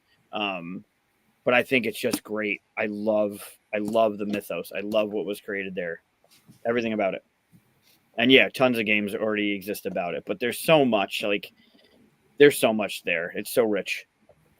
Have you read the books and stuff by Lovecraft, or is it more experiencing the stuff that has come from those? I'm experiencing the stuff that's come from those. I have a collection that's like the essential. And I don't know if I want to read it. Like, I think I enjoy. It's not like he's going to benefit from it now. Yeah. I've learned more about it. Yeah. I don't know. I don't feel like reading. It's like reading a book or watching the movie. Like, I kind of don't want to watch the movie after I read a book, because it's not going to be what's in my head already, and I'm going to hate it. But then if I've seen the movie, I don't want to read the book, because now I've seen it, and now but there's stuff in the book that's not in movies because it's cut. Like, I don't know. It's torn. Yeah, I have the book. Better. What is? Book's always better, because they can just put more in it, you know? Yeah. And you can create something. Like, it's in your head. You make that movie when you're reading. But there's so much that can be done with that mythos, you know? Like, I mean, like the movie Mist, right? There's nothing, doesn't feel like anything Arkham related. Right. But it is part of that. And if you look at Hellboy borrowed from that quite a bit, right? Oh, yeah. A huge amount. It's almost like their twist on it. Yep. Really. And honestly, what I'd like to see is other people's new twists on it. Like, there's already Arkham and Eldritch and all that stuff. Right. I'd love to see someone take it and do their own, like, this is our version of the Cthulhu stuff. You know. Do you know that there's one that takes place in the 1990s, not 1890s? You mean book? There's an RPG. RPG. There's a whole world that's created. Yeah. He's trying to get me to do a one shot, and he wants to run it. It's called Delta Green. Oh, no, I haven't heard of that one. So apparently it's 1990s themed. Mm-hmm. Cthulhu. So you have like tech checks and stuff. Like, there's actual technology rather than being like a 1920s gunslinger or. Oh, I've played a modern. Yeah, I've played a modern version of it. Yeah, I don't think that's the one I played. That right, like that's something that is now part of the lore that's been created since, and you're living in a world that's new. So it exists, but there's so much that can be done. Have you? So, question: have you played Battlestar Galactica? Mm-hmm. And then they reskinned it with the Cthulhu theme. Which one do you like better? Unfathomable, yeah. What's that? Unfathomable? Yeah, right. Which one do you like better? Unfathomable by far. Really? Yeah. I loved Battlestar Galactica so much more than it. Really? I don't know why. Yeah, for me, maybe just the sci-fi space clicked with me better. I don't know as much, obviously, about the Cthulhu lore. Right. Other than Octopus Man. Sure. But yeah, I don't know. For those two games, I love Battlestar Galactica's skin on it way better. During the lightning round, though, you went fantasy, not sci-fi. Well, I like fantasy more than sci-fi, but I also appreciate sci-fi. I mean, is there a world where I can like both of these things? Nope. No, it's one or the other. Or else not in the lightning round, but afterwards, yes, because I do. I mean, in the lightning round, I like Indian cuisine and sushi, but I gotta go sushi. You know, like sure. There's no orange. I like Battlestar Galactica. I never played it with any of the expansions. I just feel it definitely overstayed more than Unfathomable did. And yes, I like the lore better in the one. Like I never watched the series, so I don't know the characters, and I never really followed that stuff. And I love sci-fi. Like, give me that soap opera in space. Like I'm in. But I feel like my experience with Unfathomable seemed more streamlined and more connected than it did with Battlestar. I think it didn't really connect with me. Not only the IP, like that aside, the game itself felt like a lot of downtime and a lot of strong arming people, where Unfathomable seemed a little bit more streamlined and less bullshit. Oh, that's fair. How about you, Chris? I haven't played the Unfathomable one. No. You should watch Battlestar Galactica, though. I should. Cylons for life. It's really good. Yeah, I should. I always loved when I was a Cylon. I was like, oh, I'm going to kill everyone on this ship. It just seems like it seems a lot to me anyway, without having watched it. It seems like Secret Invasion with Marvel, if you know that story. And that's kind of where the comics lost me, because in Secret Invasion, people died prior to Secret Invasion. And then all of a sudden you find out, it wasn't really them that died. It was just a Skrull version of themselves that died. And I feel like with Battlestar, you got these characters, and these characters they're just not themselves. They're these other things. And I feel like it's a cop-out in writing. Like, it was just a dream. Like, no. No, there's never a person, though. Right. Like if you see someone who's you just said the word, the robot. Cylon, yeah. If you see someone who's Cylon, they've always been a Cylon. There's not a human they copied or something. Right, but my skeptical nature of me is, were they always a Cylon, or did they realize they wrote themselves into a problem, and now they're going to write them in as a Cylon? It never feels that way. I think they do it really well. It's one of my favorite series, so. Okay. Yeah. It's on my list. I'm like, I should have thought of that as a mythos, actually, because there's kind of a mythos to it. Sure. All right. Well, my number 2 is Cthulhu. All of it. All of Cthulhu. All of the Cthulhu mythos. Lovecraftian. I guess it's Lovecraft myth. What is it? Is it?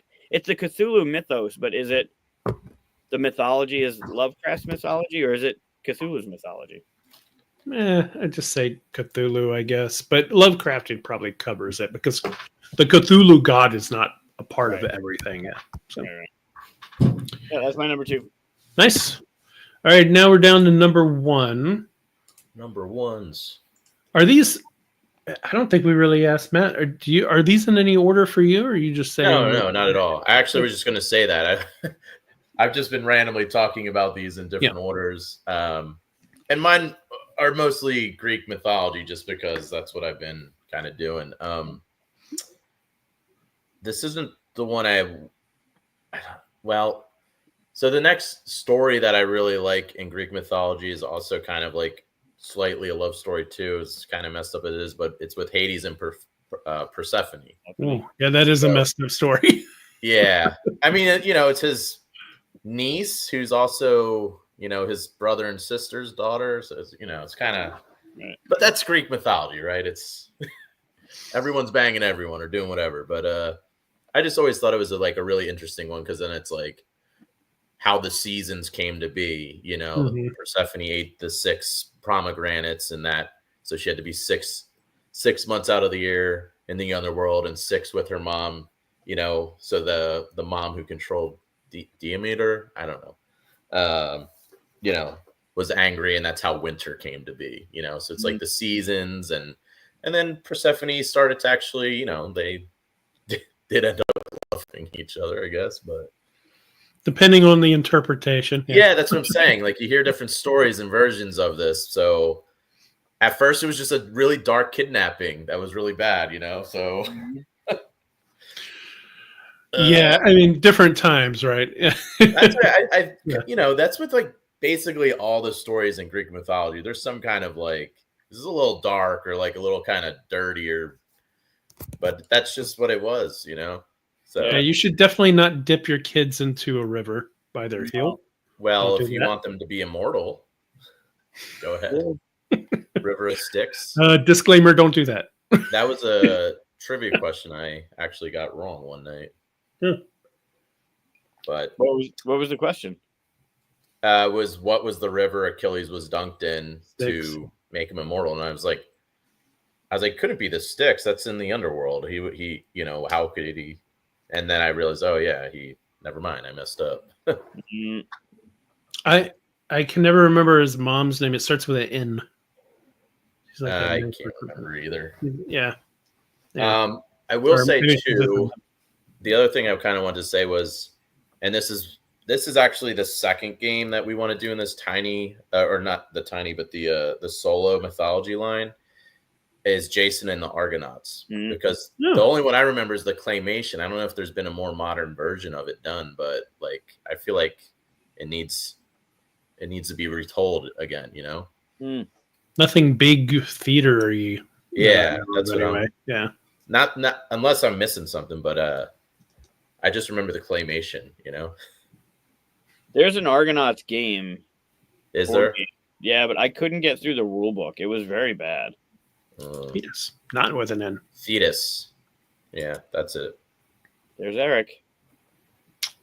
Fact checker. There's like some kind of sea creature goddess thing. Yeah. But that's cool. Yeah. So I just stuck to the Greek side and threw in a little Norse there. So the Persephone thing is kind of interesting in a board game sense, because you have two totally different lands to work with, down there and the underworld down there and then up above. Yeah. Maybe, I mean, there's some interesting stuff you could do with that. Some kind of season thing as well, through the two different lands. You could call it above and below. Nope. I don't know if we should do that, but might get in trouble there. Yeah, probably. Below and above. Sure, there you go. Yeah, there you go. Perfect. Blue Raven Games. Blue Crow. Blue Crow Games. Yeah, that's good. And we might be called out on that one. Okay, so my number one is the one I said that I have a game design in my head. Was that? Is yours in order? Sorry. No, not really. Other than the fact that I wanted to do Egyptians first because I thought that'd be taken pretty quickly, and this one I wanted to talk about last.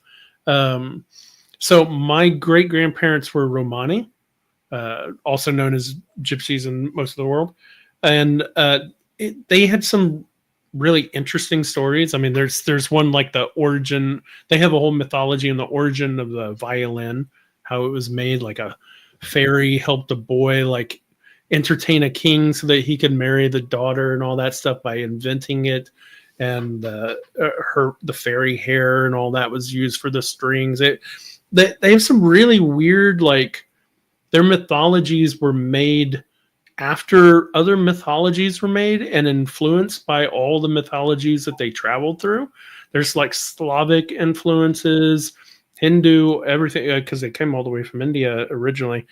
And so when you start looking at their stories and stuff, like the making of the violin is more modern than making islands and stuff like that, right? I think it's kind of interesting because of their traveling and all that stuff, and it's all word of mouth for the most part, at least initially, that you get all these myths that are kind of not modern times today, but much more modern than all the other stuff.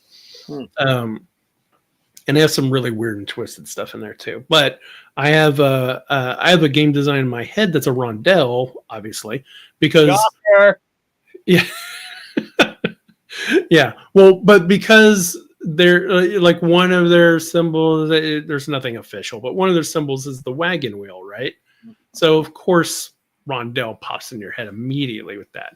And my thought is that as you travel around the different places and all that stuff, the things that you have to do to gain points can sometimes give you bad reputations and good reputations, and you kind of sync the reputations for everybody involved every time you do it, because one of your people falls in love with the butcher's daughter and she wants to join your caravan and you leave. Now that butcher's going to tell everybody that all of you suck and everybody has to suffer for that kind of thing.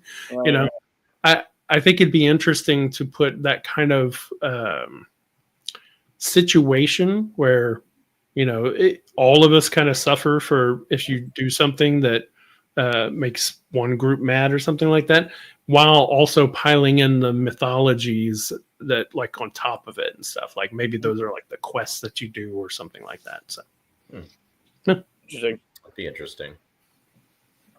That's cool. Different for sure.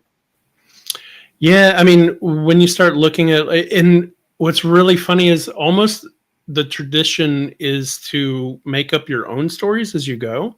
Like my family has a story that is obviously bullshit of how we got here over to America. But my dad told it to me when I was a kid as if it was true and stuff about a witch who fell in love with his grandfather and they had to run from her and all this stuff. Like it was like I grew up with that as if that was real kind of thing. And of course, by the time you're like 10, you're like, what? You're full of shit. But still, that's always kind of like stuck with me. So, yeah. Interesting. So that's the one. If I did any of these, that's the one I would do if I ever finished that one. That'd be interesting. Yeah, we learn a little bit about you in the process. I mean, sort of. I'm not Romani. Right. I mean, you find out if your grandmother fell in love or your grandfather fell in love with a witch, and that's why you're here. The witch fell in love with him. Sure. But you had to flee it. Yeah. She turned into a tiger in front of the village and attacked him. He had a scar, and of course, that's where it came from. This is obviously some kind of thing that he made up to tell his kid and stuff like that. And it's a tradition to just make up stories and legends like this and tell your kids about it. And that's how a lot of their stuff gets made. So it's funny. And this is why you love rondelles. Yeah, that's why I love rondelles. Who knew? All right. So my number one would be the one that would be number one if I did put these in list, but order. But I feel like I left it off the list on purpose because of the theme with the game coming out. I figured we would be talking about it early on, and I didn't want to keep anything back. But Greek mythology has been my favorite since I was a kid. The tie over with Roman, I remember there being more of a connection. Like I remember the connection more, but it's since faded because Greek mythology has definitely won out over the years for reasons like whatever reason it happens to be. But the one that I would put that I've loved since I was a kid, because Cthulhu is more modern for me, is Arthurian. Everything Arthurian. I love the Arthurian mythology, and I've loved it from the beginning. The stories from each of the knights, the round table, the chivalry, the magic, the dragons, even dragons could be its own mythology as a thing, but this is kind of where I learned about dragons was through, not the little books that I read. Sure, that's dragons existed, but when I got into dragons as a myth, it all comes from Arthurian legends. I love all of those stories. And there's obviously games already out. Shadows over Camelot, Camelot, or Lancelot. There's a game called Lancelot, I think by WizKids, that kind of borrows with that push and pull kind of track meter. And then the new one, Arthurian Knights, Tales of the Arthurian Knights, even that's fantastic. But I love it. I don't know if I love it more than Cthulhu, but Cthulhu is more modern for me. But everything Arthur it's just a fun. I don't know how much of it could be done differently. You could use somebody that's not Lancelot and not, Gawain or whoever. But like Merlin and Mordred and all those things, they've kind of been done. But I love it. How about a sci-fi mix in space, Arthurian thing going on in space? You have the knights, but their outfits are like futuristic and stuff. Sure. I agree with you. I really like that whole thing. I mean, the thing that made me get into it was the Excalibur movie. Sure. From when I was a kid, watching that, and I'm like, oh, what is that? And you go back and read a lot of stuff about it and stuff. But it definitely has great stories. Yeah. And there's a lot of them too. There's a lot. I mean, they're kind of they're shorter stories because they were like lesser knights or whatever, but there's still a ton of stories. A lot of them have some sort of moral thing behind it. Quest for the quest. The Holy Evan and I are going to make a game now.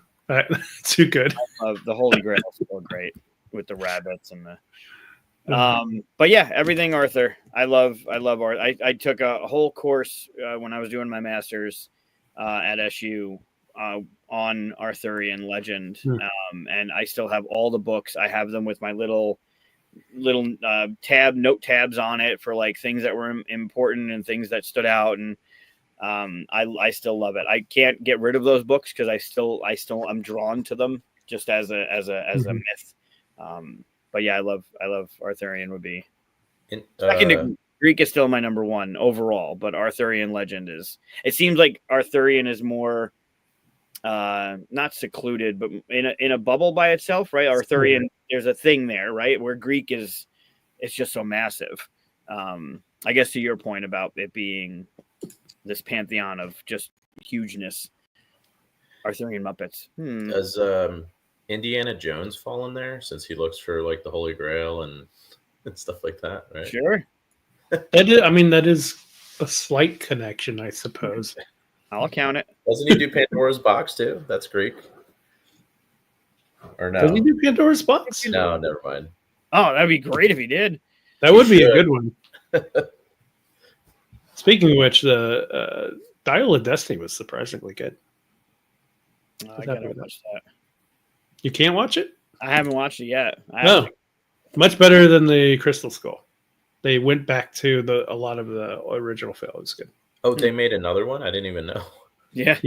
Just recently, and I think you should just definitely check it out. It was the third best one out of the. Hold on, wait. 1, 2, 3, 4. There's 5. Yeah. Okay, then it's the fourth best, third or fourth. Yeah. Yeah. Well, I mean, there's Raiders of the No, Lost it's the fourth best one. Yeah, the original. Shia LaBeouf in it? No. No, he's not. No, and they do mention the character, but yeah. No. But yeah. Anyway, so, we got Arthurian legend number 1. Yeah, that's a good pick. I forgot about that one. It is, as you say, like all encompassed in one story, right? There's not extra stories has been added to and all that stuff from different sources as much. It would be cool to see more of that, though. Sure. And there's nothing stopping anybody from doing it, but yeah, I feel like the legend itself, the mythology that exists right now is all out there. Well, I mean, it's all wrapped up, right? Arthurian, you see him from birth all the way to death, where he goes off to the island or whatever. There was a Pendragon series that was him when he was younger that they kind of created out of the legend too, right? Like that was an original, and then the Merlin one. Yeah, there's a Pendragon series that follows him as a youngster, kind of like Young Indiana Jones or Adventures of whatever that was. Yeah, it was called Merlin, right? No. I don't think so. I thought it was. There's one called Merlin that's actually pretty good. There's a series. Yeah, it's a series. Yeah, I remember the series. Books, like actual books. Oh! I thought you meant a series, like a show. Okay. Right. Yeah. Arthurian. Yeah, Merlin was good. Yeah, I remember that. Merlin is a good series if you forgive it not really going exactly how Arthurian stuff was. But yeah. Sure. That is an example of like an alternate version of that kind of thing. Yeah. True. Yeah, more board games of that. This would be cool. What else was on? Was there anything that you didn't talk about? I didn't talk about for reasons because I don't necessarily know, and I'll ask you guys if this is technically mythology or not. Lord of the Rings, like Middle Earth itself as a mythology, and Terry Pratchett's Discworld. Yeah, I think both of those would be in mythology. I think. What was the second one? Discworld. Terry Pratchett made a book series. Oh, I'm not familiar with that. It's the one with the flat Earth on the elephant that's on the back of a turtle. Yeah. Oh, okay. There's a couple board games in it. Ankh Morpork is one. The Witches is another. That are in Terry Pratchett's world specifically. I can never get into those books. It's like the style of writing was kind of just I would read like a couple chapters and be like, move on, that kind of thing. Yeah. I liked a lot of the concepts that I read about them and stuff and all, but I just couldn't get into them. Yeah. Really good. I did at one point look into like Japanese mythologies, but I just didn't really feel comfortable enough bringing anything up in regards to because I really don't know it well at all. But yeah, I mean, I don't know any of these well enough. What's that? I don't know any of these well enough at all, really. Yeah, same, but that one I'm really ignorant on. But I was doing a little bit of research, and there was some like really kind of bizarre stories. I was like, these are interesting, but you know. So I think, and that culture just is really cool to me too, you know. So yeah, I looked a little bit into it, and it's funny because if you look not even too deeply, if you spend a few minutes looking at almost any of these mythologies, you start finding like really disturbing stories. Mm-hmm. And for whatever reason, like the first couple of stories I read were like really disturbing. I was like, maybe not Japanese culture. Too dark. Yeah, too dark. But I mean, like I said, there's really dark stuff in the other mythologies too. It just happened to be the first one I read. I was like, you know, killing babies and stuff like that. I was like, okay, maybe not. But you know, that happens in Greek mythology too. So and the Grimm fairy tales do the same thing. Like they are very they're more like warnings than they were anything, but they're dark. That's why I love Krampus. I love Krampus. Krampus is awesome. Better behave. Yep. Killing babies. This whole thing's about eat you. This has been cool. There's a lot of cool ideas. Makes me want to design more stuff. There's just so much. I think the point for me looking through this and listening to you guys talk, there's just so much more out there than the same stuff that's been touched upon, right? Like there's so much that can be done. Yeah. Especially looking forward to like, all right, are we going to do another, like a 5th anniversary of a game that just came out 5 years ago? Like do something new, like find a new way to bring something up that hasn't been done before. And there's so much that we can pull from. There's another one I was looking at, the African Bantu kind of thing. And the only reason why it kind of stuck, I mean, other than aesthetic, obviously, you can do some really awesome stuff with that. But the thing that kind of stuck out to me is a term that I just found out about, animism, which is the belief that there is a spirit in every single thing, even man-made stuff. So like, oh, this rock, it has like a personality and a life and all that stuff. Or this little statue has its own life, or all of that stuff. Plants, it like every single item in the universe has like its spiritual piece to it and stuff like that. I thought that was really interesting, but I was kind of like, I couldn't really think of a cool way of integrating that into a board game thing. So I didn't put it on the list, but Toy Story. I think to your point earlier too, like there's so many more things to pull from and do, but I'm like, it's like, I don't know if there's a hesitation because it's like, am I the person that's supposed to do that? You know, there's that conversation I haven't, maybe I'm more comfortable with Greek mythology just because it is the most popular one, you know? But I think that could be kind of something as well. Like, cause you always want to do things justice and correctly and not, right. People get the wrong idea about what you're trying to do or something like that. Right. But there's tons of cool stories. Yeah, and no matter what you do, whether you're the person or someone else is, there's a risk factor to it, and you just make sure like you dot your I's and cross your T's, and make sure it's doing it justice to the lore or the myth or the whatever was created prior to, and it's not, I don't know, extruding the bullshit. But yeah, it's a risk to do something different, but you can do it in a way that's engaging and fun and new and unique. Then I think that's going to win out. And then be like, oh wait, they're like Morn Quest. I liked it because of the minis. And when I started reading them back, I was like, oh, Celtic mythology is based on a book series. I had no idea. I just love that box cover. And then you look at what's inside of it, and it looks like fun gameplay, really cool minis, like components look good. And then you find out there's a mythology behind it. Like it's based on these hills that are in Ireland. Like it's just really, or cliffs, not the cliffs. I want to say they're hills, not cliffs. But then you realize that there's something else there besides, I don't know, just slapping on something that's already been done. Yeah, something new. Yeah, you run into a lot of, should I be the one telling the story and stuff? I think if you are the one that wants to spend the hours, days, whatever it is, to really get to know the source material and really honor it, then yeah, I think anybody should be able to do something as long as they do it respectfully and truthfully. Yeah. Like if you're going to do something based on Native American culture and your source material is Pocahontas from Disney, then you're not doing it right. Right? Obviously. No, but if you are going, if you do the homework and really dive into it and have a real love for that kind of culture or something, like really interested, and you want to put that forward, I think that's fine as long as you're doing it for the right purposes. Well, even if you're doing something that already exists, you still gotta do the whatever. You gotta do diligence. Yeah, right. Look at what Kevin did with Darkness Comes Rattling. And that whole story, that narrative, that lore that exists about jumping into the rattlesnake's mouth to save the sun. Like that's just okay. What were you smoking when you thought of this idea? No, it actually is. There's a story in a culture that exists from, and he made a game that just it's good. But you're telling it like you're telling a story, and you make sure you're telling the story correctly.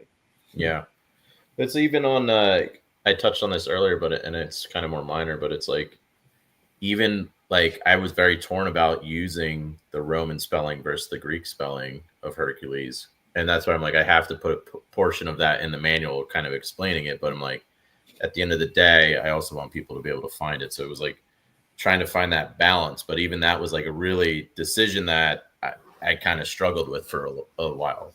Right. Yeah, there you go.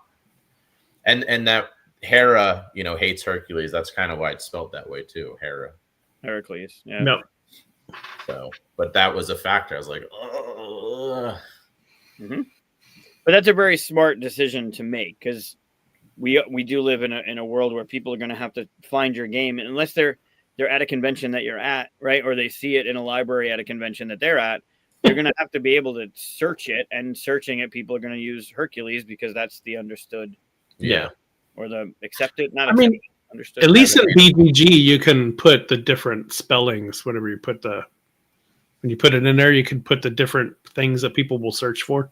You can put all the different spellings in the advanced search. But how many people go in? I mean, I guess there's a ton. No, I mean, when you enter a game into BGG, it asks you like, are there any other names that people might search this for? And you can put all the different spellings for Hercules. I didn't know that. Yeah. Oh, I didn't know that either. Huh. Yeah. The more you know. Yeah. Well, even like selling on Amazon, back end keyword searches, you could put the different spellings as well. But that was the thing, if that's the main spelling, you can look. There's sites you can look up what keywords are being searched every month and how often, and the Greek spelling just isn't it. Just non-existent. So it's like, sure. I mean, if that's the worst thing people say about your game, you're doing all right. Yeah. Evan made a funny joke. That was a good one. Oh, the 12 labors. Yeah. Evan. He gets one every now and then. Yeah, he gets a broken clock's right twice a day. Yeah, that's true. That's true. All right, so Thursday, 10 o'clock on one of the coasts in the country. Yeah, one of the coasts. Yeah, the link's in the description. If it's not, Chris will add it there, but it should be. Rewind if you're just catching this for some reason. Go back to the beginning of the episode where we talk more about that, and we look at the pretty art and the way the game works, and then George's fantastic video of this as well. I'm looking forward to it. It's pretty. It's pretty. And what was the other project that you're like connecting with in Backrocket? Oh, so that's called Foxy Deck.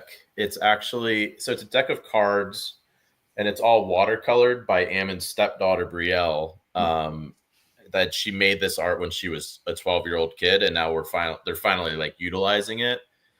And the funds are obviously gonna be used to make the game, but any extra Ammon's gonna help her with her college funds because she's going to art school. So that's cool. I've been helping them with it, create the page and do that. But it's just like the deck's really beautiful. It's like you're gonna look at it and be like, a 12-year-old painted this? That's really impressive. I mean, is it this though? I mean, it's got to be this, right? It's I think that's great too, but it's a little bit better. Okay. Mm-hmm. But people in bed with it's bacon. called Foxy Deck, and Nice. we'll be posting more. I'll be posting more about that myself, just to kind of show the promotion we're doing between it. Here's an idea. Yeah, provide everybody with a sticker of the correct spelling that they can put on top of the board game, and then it's up to them. I could do that. Somebody suggested it like a sleeve too. I was like, a sticker would be a pretty easy fix. We don't like sleeves. We had a whole thing about sleeves. Yeah. What was that? Was that in a board game rundown? That was the missteps. Yeah. Things that we don't like in production of games or something like that. That's the. I've never done one myself. I haven't had any experience with it. If you ever do one, just make sure the back of the box still shows off what's in the box. Whenever you do a sleeve and you're trying to show off pretty artwork in the back, it's covering all the shit that the first thing people do when they grab a box is they take it and they flip it over. And if the back of your sleeve is it's not showing anything. Well, that was I think it was Endeavor, the deluxe version of that. Yeah. It came in like the brown paper paper over it. Yeah, yeah. I was like, that box is so beautiful and it's hidden behind that. I'm like, it's such a shame. So like, I was at a convention and a retailer was selling it. They had to open one just so people could see what was inside it. But I was like, man, yeah, it's kind of cool to have that, but the box is so beautiful and no one can see it. So they did that with Leaf, the deluxe version of Leaf. Do you know Leaf, that game? I know Leaf. But there's no back. The deluxe version is all artwork, paper, that brown paper. And the reason they did it with Endeavor was because there's no plastic, there's no tape. Yeah, it was like reutilizing and being clean, green. This is Evan's interpretation of the art you just showed, by the way. Okay. Death Frog smoking a red cig. I'm kind of sad that we have a live episode because I would love to name our episodes based off of some of the guesses we get and this would be the name of the episode. That's a good name. That's a good one. Before I forget, for those that don't know, we've been talking about Ammon, who's doing the painting that we were just talking about. Ammon is the designer and the artist for Gnome Hollow. If you're familiar with Gnome Hollow, that's the dude. Good dude. And Twinkle Twinkle that launched with All Plays Twinkle Twinkle. Yeah, beautiful production of that. Those clackety clicky tiles are gonna look good. And soon Space Potato with me. Ooh. Space Potato. Did you have? I don't think I saw that one yet. Space Potato. What's that one? Space and Arthurian legend in space. You didn't know that. Evan knows all about Space Potato. Yeah, see, he even said it. Yeah, he just said it. Huh. All right. Evan actually helped looking forward to Space Potato. All right. That sounds great. I'm going to have you on when that's out. Yeah. We'll make Ammon join too. Yeah, we'll get Ammon on too. This was a fun one. Interesting. Made me do homework. Had to do homework for this one. Do your homework. A lot of good stuff out there. Mathue, good luck in the campaign Thursday. I can't wait to see it. Thank you. Great seeing you. I'll see you soon. Where are you going to be next? Speaking of me, yeah, So I'm going to a small one called Token Con. It's in Oklahoma, so it's like a 3-hour drive. It's literally actually the day I launch, I'm going to go up there and be showing it to try and get people like, oh, it's live now. Nice. But after that, the next big one is I'm actually doing PAX East for the first time, so I'm excited to try that out. Cool. Yeah, I've heard good things, so we'll see. But Night, Evan. Night, Eric. Good night, everyone. Are you doing Origins? I'll be at Origins too. Yeah, Okay. I'm excited for that one. I did really well at Origins last year. I had a great time. Had a lot of good pitches come through also. Good. So cool. But is that the next one I'll see you guys at, Origins? Yeah. No, you won't be at Origins. You'll be at Gen Con though, right, Chris? Next one I'm going to is Kubla Khan. I hear good things. Then I might be at Gen Con. I don't really know. I'll definitely be at PAX, I think. PAX U. Yeah, PAX Unplugged. In the November month this year. Yeah, which is upsetting because it's right on top of Board Game Geek, like they did on their first show. And I really love Board Game Geek. I can drive to that one. It's the only one I can drive to in Texas. Same. Yeah. But yeah, I got to go PAX Unplugged. So yeah. Yep. The week before Thanksgiving. Yeah. Cardboard means having a showing there, so I got to go to that one. But yeah, thanks for having me on, guys. I really appreciate it. Yeah, it was fun. Yeah, good luck again. Thanks for coming on, and I'll see you soon, I'm sure. Yes, sounds great. Cool. Good show, guys. Good night. Night, everybody.